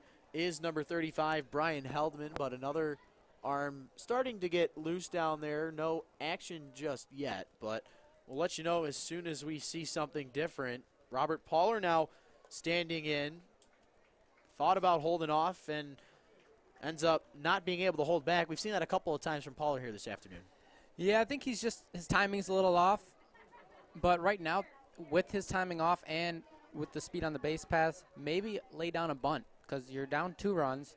This would be a good opportunity to possibly have a chance to drive in the tying run. Yeah, you don't see the guy in the 3-hole normally lay one down, but in a key situation like this, I would say if you're Robert Pollard, first things first, try and work a walk-in because that's what the two guys ahead of you have done. But if you can't do that, maybe trying to lay one down wouldn't be the dumbest decision. But it looks like Pollard's going to continue his approach here at the plate as he does not show a bunt there as the fastball misses just outside. Count going into his favor as it's 2-1 now. And the reason I said Pollard could lay one down is because it's not the big leagues. If it was Cabrera right now, obviously he's not laying one down, but all these guys have room to improve, and no one's above the game. Everyone should be able to bunt and lay one down, and especially in this league where development is really the goal. So you need someone who can lay out a bunt because I don't think he's going to be a 3-hitter at the next level. Pollard ready for the 3-1. He hits a hard line drive out of that right field area. Ends up thankfully hitting one of the covers near the patio area. It's probably the only place in the stadium where you got to keep your wits about you as far as looking out for line drives. The protective netting in the grandstands doesn't allow anybody to get injured, but tell you what, those fans out in the patio area do have those protective umbrellas, but definitely want to keep your wits about you out there just in case. But Pollard has worked the count full as Warner is trying to retire the first batter of the day for himself, and in fact he does. Robert Pollard looks at a strike called 3 looking, and just like that, Pollard with his second strikeout of the afternoon, 0 for 3 on the day. That'll bring up Christian Helsel. Yeah, Pollard was not fooled on that previous curveball that Warner gave to him. He whistled it down the first baseline, but then Warner came back with a fastball on the 3-2 pitch, and I think it just tied Pollard up a little bit. But 3-2, you gotta be aware, and you have to swing the bat. So now Christian Helsel stands in. Little issue behind home plate as Thomas Lacongo had lost the ball for a second, but it was just underneath him. So a nice job there from number 13. Runners on first and second. A lot of speed over there in scoring position is James Batley. A guarantee if Christian Helsel gets a single, Batley will be coming in to score. So the Beavers with a great opportunity here to get themselves on the board. The 2-0 pitch is hit. A line drive into that left center gap. Does it have enough to go? It does not, but one hop off the wall. The center fielder, John Knight, the fourth, picks it up. Rounding third and coming in to score is Thomas Rulis. And just like that, Mr. Helsel ties this one up with one swing of the bat. Yeah, it was just a fastball, and it stayed over the heart of the plate, and it was driven into the gap, and there was no chance either of the outfielders could get to that. And great job by Rulis from first base. Didn't hesitate for a second. Great base running on his part, and he was able to easily score. Yeah, and I'll tell you what, he had a really good secondary. Got right on that jump as soon as that ball was made in contact with Helsel's bat, and he was motoring around, and the throw wasn't even close to being in time. So a nice job of base running from Mr. Rulis. Batley came in to score with ease, but we got a brand new ball game here. Tyler Palm out of contention for the victory. As this pitch to Mercado swung on and missed in the dirt. Didn't make contact with it as Helsel thought about maybe going to third base, but holds off instead. So the count now 0-1 on Mercado. Yeah, nice block down there. Not enough to get away completely, but while I have a minute, actually, on the topic of a catcher, my cousin, I know he's tuning in right now, RJ. Thanks for tuning in. Mercado down in the count here, 0-1. The man on second base is Christian Helsel. He drove in the 2 runs in the game here with that 2 RBI double that brought in Batley and Rulis. Mercado on the 0-1 pitch holds off on one in the dirt. Donald Warner, not the greatest outing so far. Back-to-back walks to begin this 6th inning frame, and then a strikeout led to that double. And we're all knotted up here at 2. Beavers continuing their threat here with that runner on second base. The 1-1 pitch to Mercado. Nice fastball in on the hands. Couldn't really do much with that. The only thing he could do was knock it off into foul territory, but Mercado now will have to continue to protect here as he's down in the count here 1-2. Yeah, Mercado had that error. It didn't come up to be costly, but it was still an error, and that is in your mind as a batter too, and you want to make up for that. And this is a big opportunity. Fastball riding in on the hands. This one misses the zone, evens it up at 2-2.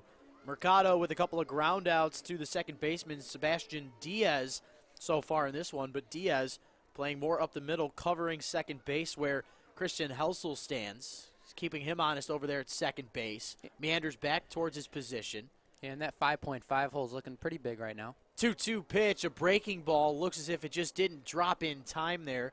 Looked good from up here, but a nice call by the home plate umpire to not ring up Mercado, as that one did not drop in time. So the count now full for the batter.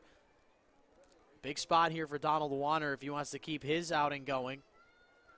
No action just yet in that Eastside bullpen, but struggles have continued. And look at that, we might get a double play. Ladies and gentlemen, what a job by Thomas Lukongo. The batter, Skylar Mercado, had swung and missed on the strikeout, and then over there at second base, Christian Helsel was caught with his Sunday afternoon nap, and just like that, a double play for the Birmingham Bloomfield Beavers. What an inning for them in the sixth. And it looked like Lukongo was going to casually throw back to the mound, and then all of a sudden he rifles one down to second and just caught the runner off guard. That's a great throw down there, a complete seed.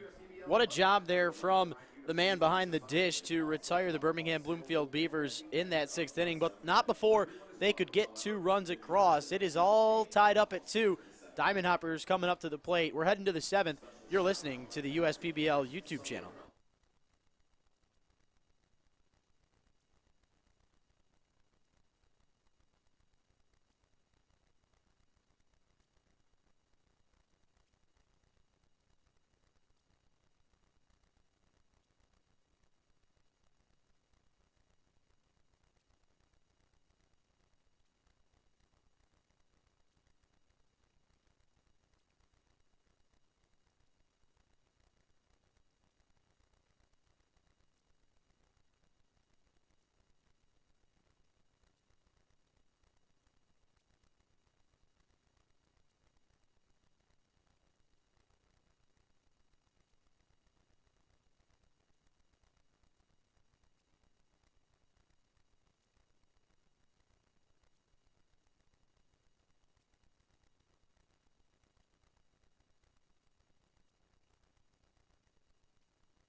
Welcome back, ladies and gentlemen. We're through 6th inning of play, all knotted up at 2 on this Mother's Day Sunday matinee game, the first Sunday of the 2018 USPBL season, and it's turned out to be a beautiful one. Cameron McKenzie, the man who had an incredible job on the mound for the Beavers, ends his day after 6 innings, gave up 3 hits, 2 earned runs, 1 walk, but 12 strikeouts, a career high for the man out of Irvine, California, and now he gives way to number 35, Brian Heldman, and for a background on him, we'll hand it off to Drew Kell.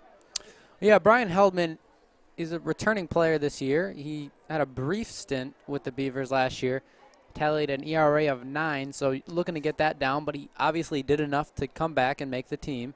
And he also pitched for the Battle Creek Bombers last summer before joining the Beavers. So there's another cool fact. He's a local guy, played in the area before. And he also has that funky delivery, the little submarine delivery as it gets in on John Kraft. Yeah, that's one thing we'll have to mention there. That delivery from Mr. Heldman, that typical submarine type of approach where he comes set from the stretch position, whether a man is on base or not, kind of hunches over and then leans and bends down as he's bringing that front leg up, and then comes delivering. He actually sort of goes all the way down and then sometimes brings it back up, sort of that art of deception that we've been talking about. But no matter what he brings, it's going to be tough to manage if you're a batter. But one thing we've seen so far, with that type of delivery comes inaccuracy sometimes, and right on cue, John Kraft, your pick the stick for this baseball game, looks at 4 straight pitches, and he's weltzing down to first base. All right, we got to buckle up now because look who's up. Oh, boy. This is such a tough spot here for Brian Heldman. And now Chris Newell right on cue, the manager here of this Birmingham Bloomfield team.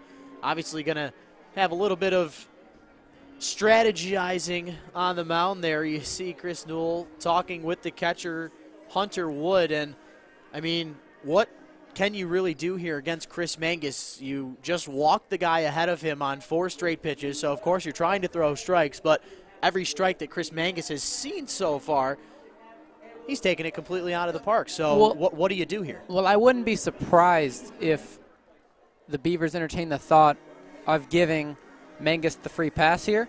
However, there's a man on first, and it doesn't make sense from a baseball standpoint, but the way that Mangus is raking right now, maybe don't give him much to hit.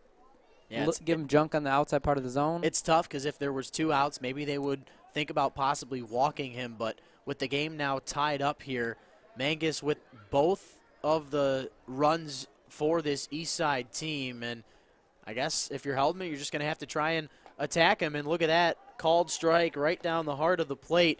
You wonder if that type of delivery from Heldman will mess with Mangus a little bit. You go from a guy who's a big power thrower that throws straight fastballs over the heart of the plate. Mangus took full advantage of him, but now he's got to deal with a guy coming in from that weird type of delivery position, and we'll see if he can do that. If he goes yard off of Mr. Heldman, that will really be the true test here.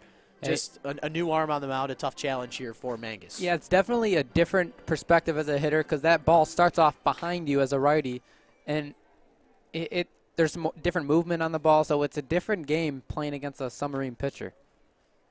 The 1-1 to Mangus, a good swing, good contact. The line drive, 1 hops off of the protective area down there, down the third baseline in front of the party patio area. So Mangus staying alive in the count here. It's 1-2. And he was just ahead of that one, and it got off the end of the bat, and you still saw the authority that Mangus hit it with. It wasn't a bullet down the line, but he's still able to hit it with some authority even off the end of the bat. Yeah, no wind out here as that flag in dead center field sits where it has been all game long. Mangus with a ground ball over to the left side. Rulis throws it to second base where Robert Poller covers his position, but not enough to get the 5-4-3 double play. Mangus reaches on that fielder's choice, so 1 out here for the Beavers, but mission accomplished, I would say. Mangus does reach base safely, but he stays out there. He doesn't head back to the dugout, as that has been quite the story so far in this game. But Mangus reaches safely for the 3rd time here today. The thing with Mangus is all 3 of his home runs on the early going in this season, he's been able to extend his hands. And on that pitch, he got jammed and wasn't able to do much with it and hit a soft ground ball. So good job by Heldman to get that weak contact from a big hitter. So our next story right here, Kevin Watley stands in for the Eastside Diamond Hoppers. Already 0 for 2 on the afternoon. A strikeout looking and a strikeout swinging to his part. And unfortunately for him, that's strikeout number 5 in just 2 games. He had 3 strikeouts, earned the sombrero last night, and unfortunately he's in that same seat here again. Last thing you want to see if you're Kevin Watley to start off this career. He did go 1 for 4 last night with that single, but like I mentioned, those 3 strikeouts, the bigger number for him, I'm assuming, especially with that long 13-3 loss last evening. But if you're Watley, you just got to try and put this ball in play no matter what you do with it, as this one is swung on and missed, and just like that, Watley is down to his final strike. Well, in professional baseball today, you see a very high emphasis on launch angle and home runs and power and less on strikeouts. So putting the ball in play is becoming, I don't want to say a lost art, but it's not as big as a part of the game anymore. And so you can get away with striking out in big numbers, but you have to give some power numbers to go along with that.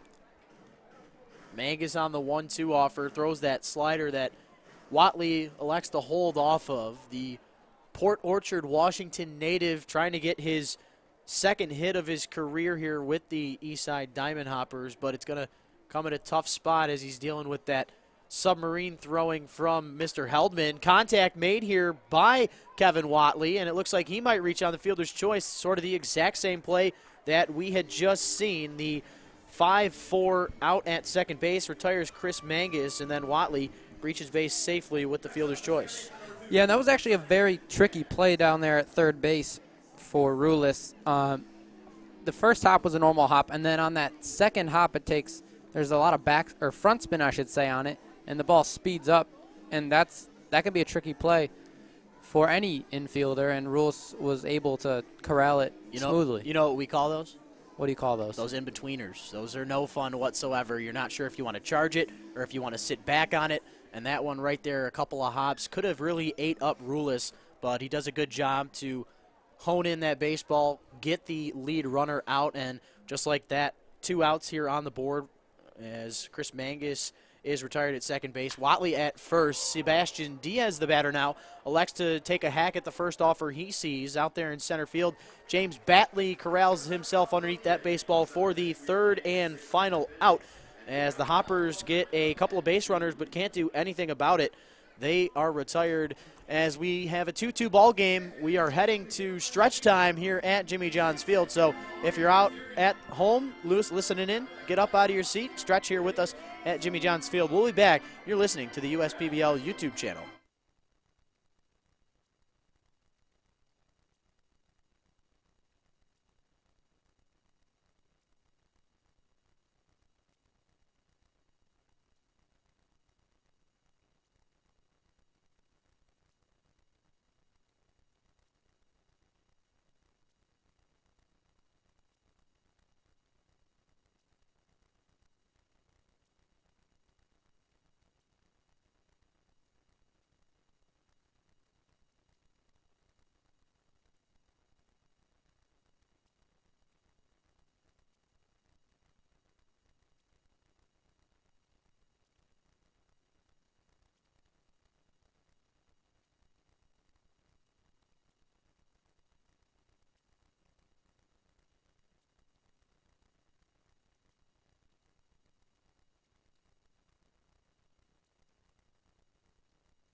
Welcome back, ladies and gentlemen. We head to the home half of the 7th inning. Beavers and Hoppers all knotted up at 2. Donald Wanner's day is done on the mound for the Hoppers. He goes an inning, gives up 1 hit, 2 earned runs, a couple of walks, and a strikeout to his credit. He now gives way to Alex Vargas, the right-hander out of New York, New York. Vargas last night had an inning of work against the Utica Unicorns, gave up 2 hits, no earned runs, no walks, 2 strikeouts to his credit, so that's part of the reason why we see him back out on the mound this afternoon. The first batter he will face off against is a man that's trying to avoid that sombrero, is Hunter Wood, 0 for 2 thus far with a strikeout, swinging and looking. But let's hear a little bit more about the man on the mound and Alex Vargas. Yeah, so Vargas features the standard pitches, fastball, curveball, slider, and change. His curveball is his get-me-out pitch. He likes to go to that. But he also has a power fastball. It gets up to 96, 97. But I don't think we're going to see that velocity today early in the season. It's only 60 degrees, so I think as we move on, we'll see that 96, 97. However, he still has that velocity. And another fun fact, he's a SoundCloud rapper. Him and his brother they make music, so that's a fun fact. The 1-1 offer to Hunter Wood, fouled off and out of play. Wind picking up just a little bit as it's blowing from right to left field here now. Hunter Wood with an opportunity to try and maybe take a baseball the other way and let it ride with the wind here. Nice gap out there in right center field between Johnny Knight IV and John Kraft as the 1-2 pitch fought off against as Wood stays alive here now in the count. Yeah, I'm not sure if Wood is intentionally trying to work the opposite side of the field. Maybe it's the velocity or maybe that is his approach. But either way, these last few swings that I've seen from Wood, it's appeared that he's trying to hit the ball to left field and maybe find that gap. The 1-2 pitch not falling in the zone there. Hunter Wood, an easy spot to lay off of that pitch. It's even at 1-1.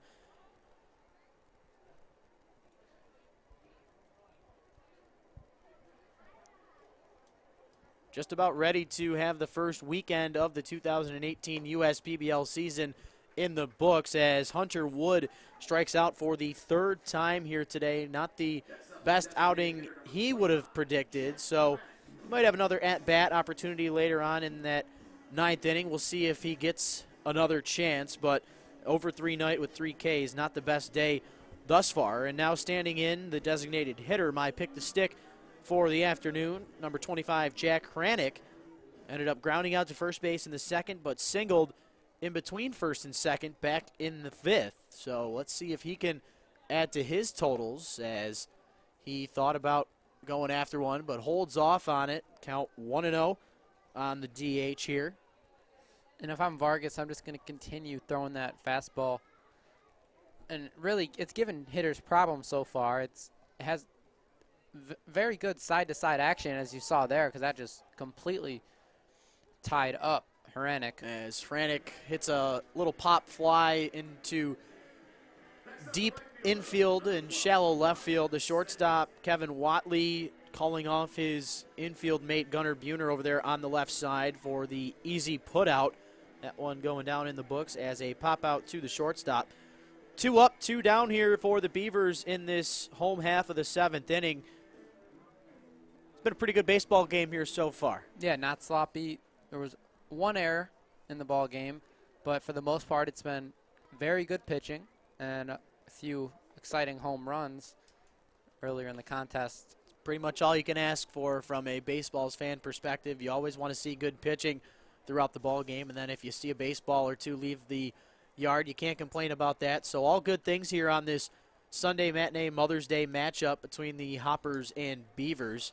Hoppers took charge in the second inning with the bat of Chris Mangus on the solo shot. He added 1 more onto that in the top of the 5th, and then in the home half of the 6th, the Beavers put up a couple of walks together and then a 2 RBI double off the bat of Christian Helsel, have us all knotted up at 2 here. The 2-0 pitch to Ryan Smith is hit and fouled off near the back of the grandstands there. Lucky souvenir for a fan. Ryan Smith ahead in the count here, 2-1. He struck out swinging to end the second inning and then reached on a 3-1 walk back in the 5th, but could not come around to score. And Rich, Mangus, I noticed with those 2 bombs today, he's in the 6th hole. I wonder if that's going to change anytime soon. Wouldn't be shocked to see him maybe in that cleanup position coming this Friday, as the Unicorns and Hoppers will be in action on the 18th. It is, of course, Fireworks Friday, as it is every Friday here at Jimmy John's Field, but it's also Meet the Hoppers night, where players will be out in the walkway areas of the ballpark to meet and greet with fans and sign some autographs, do some cool things. So hope to see you at the ballpark next Friday. And then as Ryan Smith looks at that pitch, the count now ringing full as he holds off on that one. Yeah, and if you haven't made it to the ballpark yet, I really recommend you do. There's a lot going on here, and it's great baseball too. So it's what you want from a minor league ballpark. Yeah, USPBL with pretty much everything to offer, whether it's baseball or from a fan experience. as this ball is hit into right center field. And I'll tell you what, the legs we're seeing from Johnny Knight, he's really used his speed all day long out there to run down the baseballs in the gaps. He's done a really good job that we have seen so far. But yeah, we're still tied up at 2 apiece here as we are at the end of 7. You're listening to the USPBL YouTube channel.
Yep. Welcome back, ladies and gentlemen. We are through 7 here in this Game 3 of the 2018 USPBL season. Brian Heldman, who came in relief for Cameron McKenzie, his day only lasts 1 inning, but a good outing. He goes no hits, no runs, 1 walk, no Ks, but no runs scored, the main thing for the Beavers, as they have came back in this game. They were trailing it 2-0 through the first 4 or 5 innings, and then they got 2 of their own in the 6th. And now a new arm on the mound. It is a lefty out of Philansby, West Virginia, Toriano Fuscardo out of West Liberty University. We got a little more background here on his stuff. Let's hear what we got here, Mr. Drew Kell. Yeah, Toriano Fuscardo making his first appearance in the USPBL. He pitched 2 summers for the Allentown Railers. That's a professional team, I believe another independent league. And he posted a 1.28 ERA there, so he has good stuff. Not a big guy, but he has good stuff. I noticed that fastball while he was warming up has some good side-to-side action, so maybe watch out for that.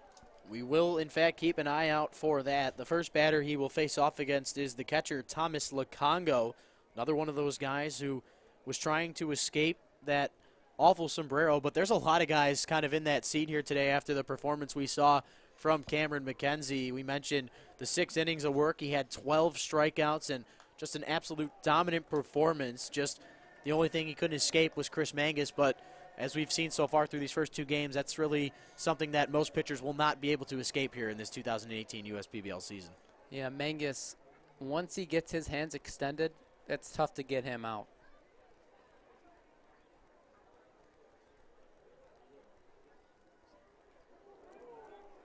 And look at that, ladies and gentlemen, an opportunity for for the pitcher Toriano Fuscardo to start off his outing with success, but an 0-2 count drills Lacongo. So, unfortunately, a leadoff hit by pitch for the left-hander will not start it off how he wanted.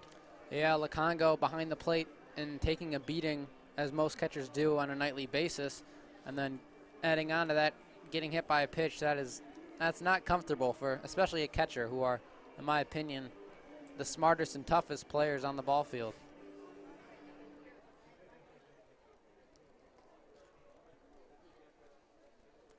So Johnny Knight the fourth, back to the top of this Eastside order we go, and look at that, the speed demon laying one down. It's going to be a tough play for Fuscardo, but he did a good job. It's just bad timing.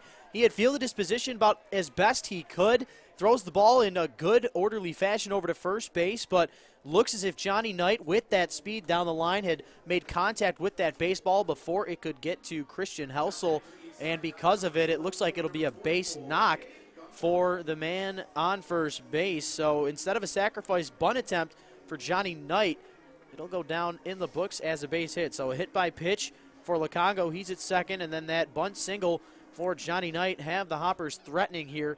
And now Chris Newell will make his way out to the pitcher's mound to have a conference with not only Fuscardo but his entire infield. Yeah, and on that last play, Lukongo took a wide turn around second base, and it looked as if for a minute he could have made it to third, but maybe a smart play that he held back. However, I think you could be aggressive in that situation and maybe take that extra base. So the only reason I say don't, see that big 0 up on the far right side of our scoreboard? No outs, outs on the board. Maybe if there was 1 out or 2 outs, you take that risk and force the defense to try and make a play. Could lead to maybe a mistake or two.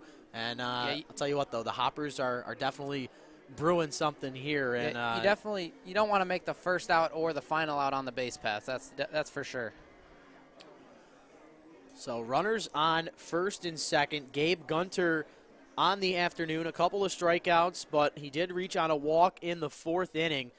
We saw what just happened on that bunt attempt from Johnny Knight the fourth. You wonder if the Hoppers will try and lay another one down here.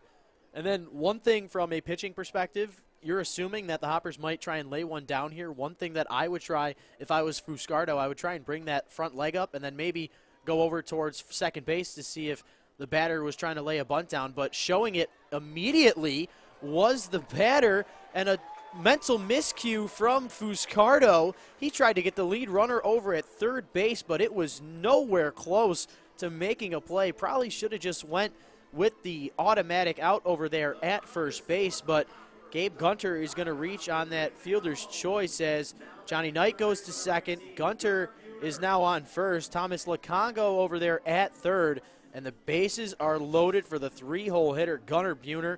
1 for 3 on the afternoon with a single, a strikeout, and he reached on an error back in the 6th inning, but Hoppers could easily break this one open. Yeah, and I'm not sure what Fuscardo was thinking on that last play. This ball hit high, might stay in play. The first baseman, Christian Helsel, ranges towards that first base dugout, then comes back towards that infield grass, and he runs the baseball back into his pitcher. Nice job right there. It might look easy to the normal fan, but I'll tell you what, with my experience at first base, those are some of the toughest things, especially with all the field of play over there in the foul territory for the Birmingham Bloomfield, or for anybody at this USPBL field. Nice job there defensively, especially in a tough situation with the bases juiced. Yeah, that's a big play, and that, as you said, that is not an easy play to make. That ball is spinning and tailing in different directions, depending on the wind and depending on how the ball was hit. So that's not an easy play. So now Josh McAdams stands in, the Calhoun, Georgia native, trying to get his first hit of the afternoon. Went 2 for 4 in last night's game when he was behind the dish for the Hoppers, but acting as the designated hitter role here today. He looks at a ball in the dirt. Nice job there by Hunter Wood behind the dish. Initially stopped it, wasn't sure where it was, but it was right underneath him. We saw that once with Lukongo earlier on in the ball game. So both catchers doing a good job to keep their runners honest out there. This ball, the 1-0 offer, McAdams with a good piece of wood on it, but it could only go foul. He was a tad early on that one. Count evens up at 1-1. Yeah, and a nice job by Fuscardo on that previous pitch to get to home plate and prevent that man on third base from trying to come home, because in that situation it is important that the pitcher covers home.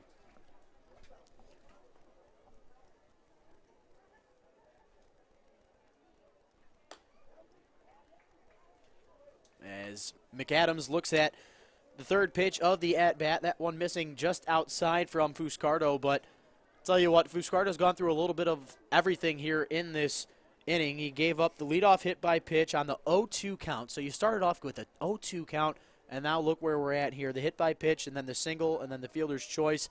He's limited the damage, retiring Gunnar Buhner with that pop out to first base, but still a long ways to go here. And now look at that. Josh McAdams looking at another pitch. He's worked the count in his favor, 3-1. So if you're Toriano Fuscardo, you got to throw a strike here. You've had a really great baseball game through and through, and your team, who's trailing 2-0, brings it back 2-2. And look at that. He ends up finding the strike zone, a really important pitch right there, as he could not afford to walk in what could be the potential game-winning run. Yeah, Fuscardo has to make sure he's throwing a strike, maybe take some velocity off of it, but you have to throw a strike. And for McAdams, that means if you're going to get a good pitch to hit, obviously there has been some control issues, but most likely you're going to get a good pitch to hit. As McAdams on that payoff pitch fouls it off, so we'll do it all over again, but thus far, a good at-bat for McAdams. He over 3 on the afternoon, struck out swinging back in the second inning, grounded out into the 6-4-3 double play in the fourth, and then grounded out over there to third base where Thomas Rulis stands back to end the sixth inning. So a really big spot here for McAdams, the DH, looking to help his team out, and he will do, in fact. A line drive over the jumping Skyler Mercado at shortstop. That ball gets into the outfield, and just like that, the Diamond Hoppers break it open. They lead this one by a score of 3-2. Yeah, that was a fastball on the inner part of the plate, and McAdams drove it into center field, and it was hit too hard for that second run to score, unfortunately. You don't usually complain about hitting the ball too hard, but if it was hit a tad bit softer, that second run most likely would have come in. So everybody moves up 90 feet on the base pass. And now John Kraft, your hit, pick the stick, could potentially decide it here, pending what he does. This would be big. This would be big, as Fuscardo trying to limit the damage as much as possible, but just couldn't complete the job against McAdams. McAdams with a really tremendous at-bat, and he gets the result that he wanted. And now John Kraft here down in the count 0-1 with another big opportunity here for the Diamond Hoppers. We mentioned time and time again how they had just an awful start to this 2018 USPBL season against the Unicorns last night in that 10-run deficit. As Kraft now quickly down in the count 0-2. He's going to have to protect here and just try and put the ball in play. Last thing you want to do with the bases loaded, of course, is strike out. Yeah, and that first pitch that Fuscardo threw, that hung up in the zone, and that was a very, very hittable pitch. So it looks like Paul Nochi and the Diamond Hoppers looking for a pinch runner, a strategic move here. It looks as if number 4 is going to be coming in for the Eastside Diamond Hoppers. That is Cody Ruzzelli. Ruzzelli was the leadoff man in yesterday's game against the Utica Unicorns. He had gone 0 for 5 with a couple of ground outs and a strikeout to his credit. So an opportunity for him to be a big run in this ball game if they can continue this inning here. 1 out, bases juiced, as Fuscardo is trying to stay in this one and keep his team at a favorable deficit, as that 0-2 pitch, a perfect one. It started in the zone and dropped right underneath the swinging bat of John Kraft. So unfortunately, Mr. Kell going to be 0 for 1 on the season with your pick the stick, but thankfully there will be plenty more opportunities for that. But a nice job there from Fuscardo to keep the inning in check here for the Diamond Hoppers. And that was a very, very good pitch by Fuscardo. That breaking ball, when it comes out of the hand, Fuscardo's done a very nice job of keeping his arm angles the same for each pitch. And on that time, it got Kraft way out in front. And it looks as if Toriano Fuscardo's afternoon is done. We got a new arm coming out here to the plate. We will take a quick break, but when we find out some information on who in fact it is, we will let you know accordingly. We'll be right back. You're listening to the USPBL YouTube channel.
Welcome back, ladies and gentlemen. We got a big spot here in this top of the 8th inning. Bases juiced, 2 outs. Diamond Hoppers out in front 3-2, but they're trying to pad on to their lead. And a new arm relieving Fuscardo. Fuscardo goes 2/3 of an inning. He gives up 2 hits, 1 earned run for now. He, of course, in line for the runners on the base pass if any of them come in to score, but no walks, 1 strikeout. And he gives way to number 24, Jonathan Escobar, out of Inverness, Illinois, man out of College of the Holy Cross. Let's hear a little more background stuff on him from my good friend Drew Kell. Yeah, so Jonathan Escobar pitched at Holy Cross, as you mentioned, with a 2.08 ERA. He has a power arm, as we've seen in warm-ups. And he also played in Traverse City last summer, so another guy who's played in Michigan, and he played for the Beach Bums, another professional. Traverse City, good stuff. So you mentioned he was a power arm, so a battle of the powers as the man of the league so far, Chris Mangus, stepping in. 2 for 3 on the afternoon, had those 2 solo shots back in the 2nd and then in the 5th. Reached on the fielder's choice back in that 7th inning, but as you can tell after these warm-up pitches, I think both Jonathan Escobar and Hunter Wood realized who is in fact actually up at the plate, as they were probably focused on making sure that Escobar was getting loose out there. But now they got a whole different ball game, or game plan, I should say, as Mangus, with the bases loaded, nowhere you can put him, and the Beavers already trailing this one by a run. Now we just sit back and watch. Yeah, you got to be on the same page right now if you're the battery. As this one missing just low, Mangus with a good patient approach here at the plate. He didn't see any pitches outside of the one that he took yard in the first at-bat. Worked the count 1-0 in his favor in his 2nd home run. So let's see what he can do here in a late inning momentum switcher, but a high fly ball not staying in between the lines. This one going very foul, so he was quite early on that one. The count even at 1-1. Yeah, Escobar just tried to sneak a fastball by Mangus, and Mangus wasn't fooled at all, but just a tad bit early, because that would have been his 3rd homer of the day. Of the day, you mentioned of the day. He had one last night in his pinch hit effort against the Utica Unicorns. 3 home runs in his first 3 at-bats. You don't see that too often. The 1-1 pitch to Mangus misses high. Really good approach here. You can tell that Mangus, outside of that power, he does have a good eye, both a recipe for success for the Diamond Hoppers. He's most likely going to be a big part of their success here this season. But the count 2-1. Escobar with the delivery. That 2-seamer flying just underneath the bat of Mangus. You saw that big cut from the big fella. He couldn't just get any good wood on it. So the count now even at 2-2. The Beavers desperately trying to get out of this jam. Yeah, and I've noticed Escobar, I think he's overthrowing a little bit right now to try to get Mangus. He knows who he's up against, and sometimes that results in you giving a little too much on that fastball. The 2-2 pitch, there it is, too much on that fastball. As you say it, that one misses just high. So now literally nowhere to put Chris Mangus. You got the bases loaded, full count, 2 outs. Runners are going to be going on the first movement from Escobar, and Escobar clearly knowing that, so he's going to have the best pitch of his outing here today, right here and now. The 3-2 fastball hit high. Will it stay in the park? It looks as if it might be enough to get over our heads, and in fact it will. Saw a couple different times where we thought they were going to be getting out of play, but then they sort of brushed back, as we saw a nice play from Christian Helsel early on in this ball game. But we will be doing this payoff sequence one more time here as Mangus continues to make Escobar work. Mangus needs to be locked in for that fastball. You don't want to get cheated here, and if you do get that fastball, it's your job to drive it. The Niles, Michigan native trying to keep his team alive. He can't leave the yard, but he hits a ground ball over to the right side. Robert Poehler with the slide to his right. No hesitation. Throws it over to retire Chris Mangus at first base, and they do allow the 1 run, but escape the jam is the Beavers, but not before the Hoppers can take the 3-2 lead. We will head to the home half of the 8th inning. Hold on to your hats, ladies and gentlemen. We got a lot of baseball left here. We only know what could happen, tons of possibilities, but a 1-run lead as we head to the home half. You're listening to the USPBL YouTube channel.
Welcome back, ladies and gentlemen. To the bottom of the 8th we go. Alex Vargas's day is done. He goes an inning strong. No hits, no runs, no walks. 1 strikeout to his credit on 14 pitches. He gives way to Keaton Aldridge, who had an inning of work in last night's affair. Didn't do as best as he would have liked, but back out there again today. That's the beauty of baseball. You don't do so well on one day. You come back out the next day and give it your best shot. That's really all you can do. But he'll start Daniel Oliveri off with a ball that misses inside here, and quickly working in the count now. It's even at 1-1. He finds a strike zone there. Yeah, Keaton Aldridge likes that cutter. He also has a fastball and a changeup, but cutter is his go-to pitch. And that fastball can also get up to 95, 96. So like that combination of velocity, and if he can add that cutter with that velocity, that's a lethal combination. Count 2-1 on the batter, Daniel Oliveri, as he swings right through that pitch. The count even now at 2-2. Oliveri has kept the ball on the ground for the most part here all afternoon. He grounded out to third base back in the third, had grounded out into an inning-ending 6-4-3 double play in the fifth. So he's trying to get himself on the base pass for the first time here today. He almost earned it the hard way right there, as he had to back up out of the batter's box as Aldridge threw one high and inside, but a payoff pitch will ensue here as Aldridge comes set, delivers, and the swing and the miss. Oliveri goes down via the strikeout for the first time here today. Nice job by Aldridge to get the job done, and it's so important. You get the game-leading run in the previous inning. Even better job now is to, if you're the Diamond Hoppers, is knock these Beavers out in order. That's about just as good as getting a run. You keep that 1-run lead right after. Don't let them think that they have any intentions of coming back in this game. But we'll see if Aldridge just has the 1 inning of work or if they end up trying to bring in a closer. I see no action in that Eastside bullpen just yet, but there is somebody in the Birmingham Bloomfield bullpen as James Batley, the next batter. Back to the top of the Birmingham Bloomfield lineup we go. And it looks as if the man on the mound for the Birmingham Bloomfield Beavers in the bullpen is number 4, Matt Dallas, out of Boise, Idaho. As Batley hits a hard ground ball over to the right side. That one finds a gap and slides into right field. That is the first hit of the USPBL career for James Batley. He had reached on a base on balls and came in to score on that 2 RBI double from Christian Helsel in the in the 6th inning. So a nice job to get some speed out there on the base pass as the Beavers desperately need him to come in to score. Yeah, he was robbed of an extra base hit earlier in the game. At bat before his walk, he hit one in the gap, and it was a great play out there in center field. But yeah, it's great to have speed on the base paths, especially at this stage in the game. You might want to get a stolen base now, but then again, you don't want to have an out in the base path. I was going to say, we haven't really seen anybody try and steal any bases here this afternoon, but if we're going to get an opportunity to do so, got to imagine it would be right here and now with the amount of speed that Batley has on the base pass.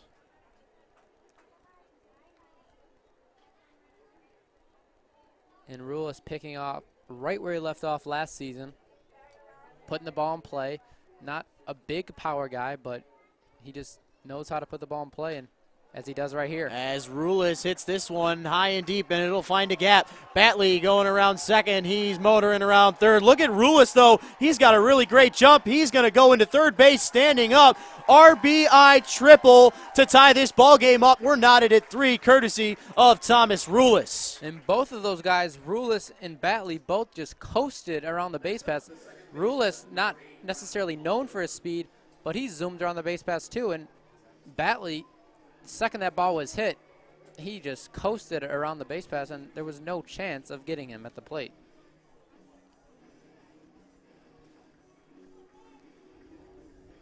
And now a big spot for Pollard, who is 0 for 3. Just got to get this run in however you can. Outfield playing straight up, so if you can get anything in the air with any sort of distance, I think you'll be able to knock in Rulis. So Robert Pollard standing in here now from the left side. Looks at ball 1 to begin this at-bat.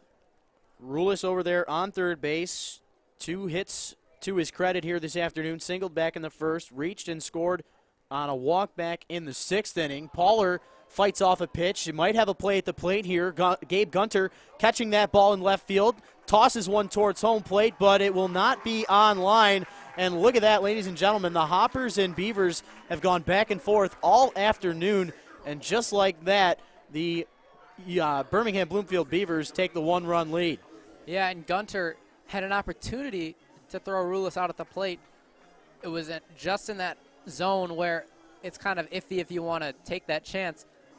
But Gunter, not the strongest arm, and just missed the mark a little bit. So, and that's a good job by Rulis to take advantage of that too. Yeah, tough spot here for Keaton Aldridge. You mentioned the struggles last night against the Unicorns, and then obviously now in line for the loss here for the Eastside Diamond Hoppers. But he will now have to face off against Christian Helsel, who had that 2 RBI double back in the 6th inning to get the Beavers on the board initially. They got 2 runs courtesy of that double in the 6th inning. They got 2 more here in this inning. Hoppers with 1 in the 2nd, 1 in the 5th, and 1 in the 8th. As this ball is hit hard over to the left side past the diving Kevin Watley. Nice effort right there, but that ball hit too far to the left, and it'll be a base knock here as the Beavers have finally sort of figured out this Eastside pitching staff. Yeah, I think that's exactly what's happened. I think the more bats these guys are getting, the more comfortable they're getting. And for Aldridge, I feel like the early struggles are starting to get to him a little bit. You can see in his demeanor he's down on himself right now, and that it's very important to keep your head up in this type of situation because it's a long season, and coaches and managers, they notice that. They notice when you're down on yourself. So this is important for Aldridge, see if he has that resilience to get out of a situation like this. So Skylar Mercado standing in, 0 for 3 on the afternoon, a couple of ground outs and a strikeout to his credit. He hits one to the right side of the infield where Sebastian Diaz should have been able to make the easy play, but he was thinking about getting the ball over to first before picking it up on his own with the glove. So an E4 there for the Eastside Diamond Hoppers allows the Birmingham Bloomfield Beavers to continue this inning. Really tough job here for the Hoppers in this home half of the 8th. You had played well all game long in your first what felt like complete game here. Obviously last night they could not really figure out the Unicorns, but Hoppers here in a really tough spot. You know, they lose 13-3 last night, and obviously that's a bad way to lose, but almost tougher here in a situation like this if the Birmingham Bloomfield Beavers pull this one out. Yeah, last night was a demoralizing game, and a day like this where you feel like you have it and you've been playing a great game of baseball, and then you don't like the feeling of a game slipping away like this. And right now you can see it. You can see it on the faces of these players. And on that last play, Diaz just got a little casual with it.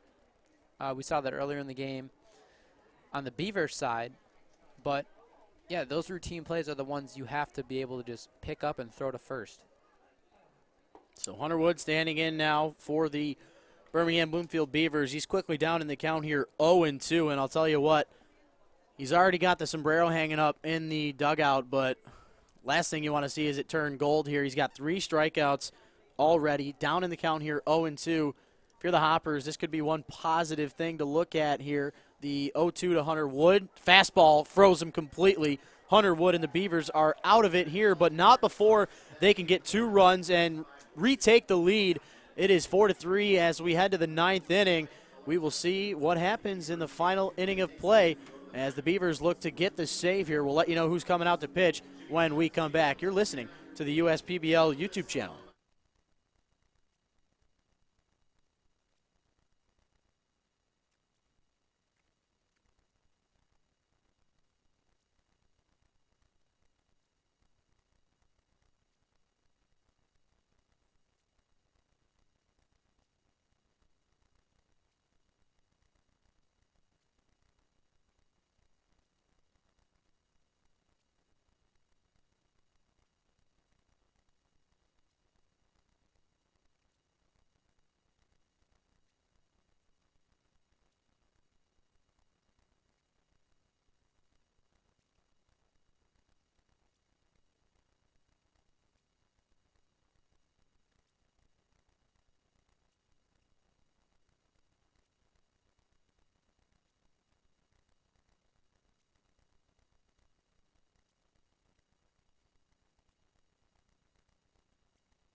to believe in never would. You can do it all. Welcome back, ladies and gentlemen. We head to this ninth inning where we have a new arm on the mound for the Birmingham Bloomfield Beavers. That is Matt Dallas coming in for the save. Let's hear a little bit more background on him from Drew Kell. Yeah, not a whole lot on Dallas, but we do know he pitched at University of Minnesota Crookston, which is the Division II school, obviously in Minnesota. And he posted a 3.6 ERA there, and now he's playing professionally, so he did something right there. It's good stuff. So you can already tell he's another one of those power arms as that fastball came in there pretty quick. Didn't find the strike zone as that one misses low to Kevin Watley.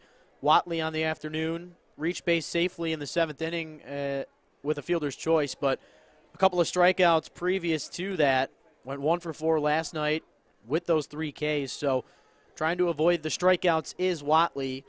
The count 1-1 as Dallas, the windup, the pitch, deliver. This ball hit high. Looks to be shallow in left field where Daniel Oliveri will come in to make the routine can of corn catch. So 1 up, 1 down here for the Hoppers as they are miraculously trying to put a run across the board.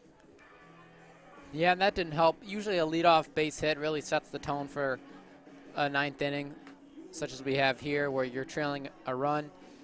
But they need to get 3 outs to complete this. So, and another question I have, do you think Dallas is going to be the closer for the remainder of the season? Because I think they're just going to try to feel their way through this, and if they find Dallas as their closer, then that's great. But you know, Chris Newell, I'm assuming, put him in this position for a reason. We hadn't seen him throw yet in this 2018 USPBL season. Of course, Beavers in their debut game. So the situation that presents itself, apparently for game 1, this is the guy that Chris Newell will go to.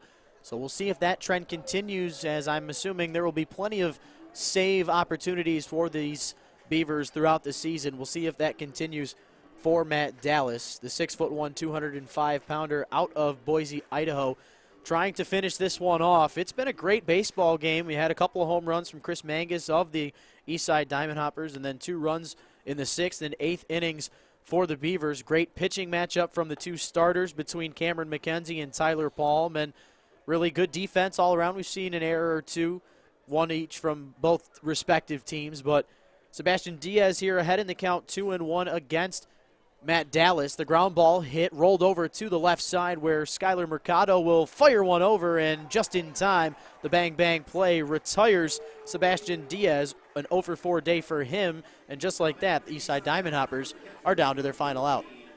yeah, it was a nice play by Mercado deep in the hole. That was not an easy throw. In fact, that's probably one of the hardest throws to make on the diamond. Yeah, I'll tell you what, Mercado, some of these other infielders, both Mercado, Pollard, they've shown their athleticism in that middle infield here this afternoon. But bottom of the order, Thomas Lukongo stepping in, the West Falls, New York native, trying to keep the Diamond Hoppers alive in this one, but they'll need a run in order to keep that momentum going. Quickly down in the count as Lukongo chases after one here. Nice job by Dallas to get ahead of his hitter, and right on cue, you get ahead, you'll be able to bring in some of that other stuff you got, and he drops a bender right over the heart of the plate. Lukongo could do nothing but stare and appreciate it. Yeah, and if Lukongo can reach, I'd anticipate a pinch runner. But instead, nothing but frozen. Thomas Lukongo goes down via the backwards K, and just like that, Matt Dallas records his first official save of his USPBL career. Birmingham Bloomfield Beavers win their first opportunity, feeling right where they left off from the 2017 season when they had won in the championship game. But a nice job overall from both teams. You know, you had a good starting pitching matchup. Tyler Palm goes 5 innings strong, allows just 2 hits, and gives up 1 walk with 5 Ks on 63 pitches.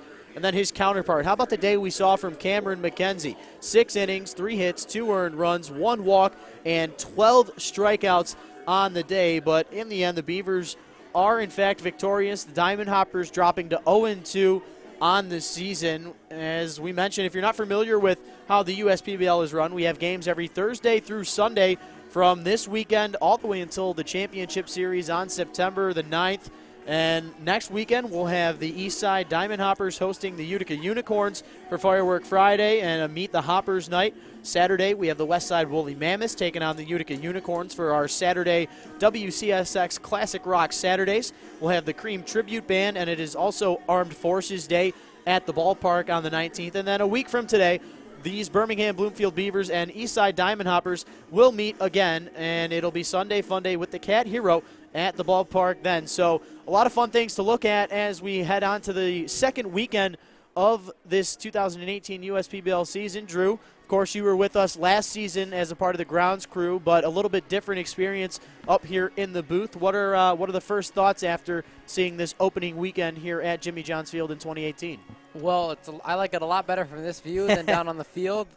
No manual labor this year, so that's a positive. But yeah, it's a lot of fun getting to know some of the guys, managers, coaches. Yeah, it's a learning curve. I'm new to this, but yeah, I can really.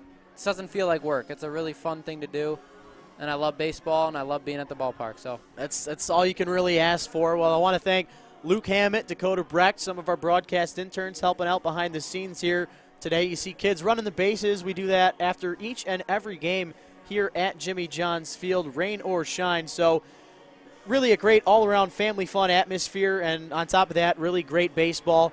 Just kind of everything in full force here as we come to wraps here with this first USPBL opening weekend. But it's been a lot of fun, and like we mentioned, Birmingham Bloomfield Beavers winning their first game of this 2018 season.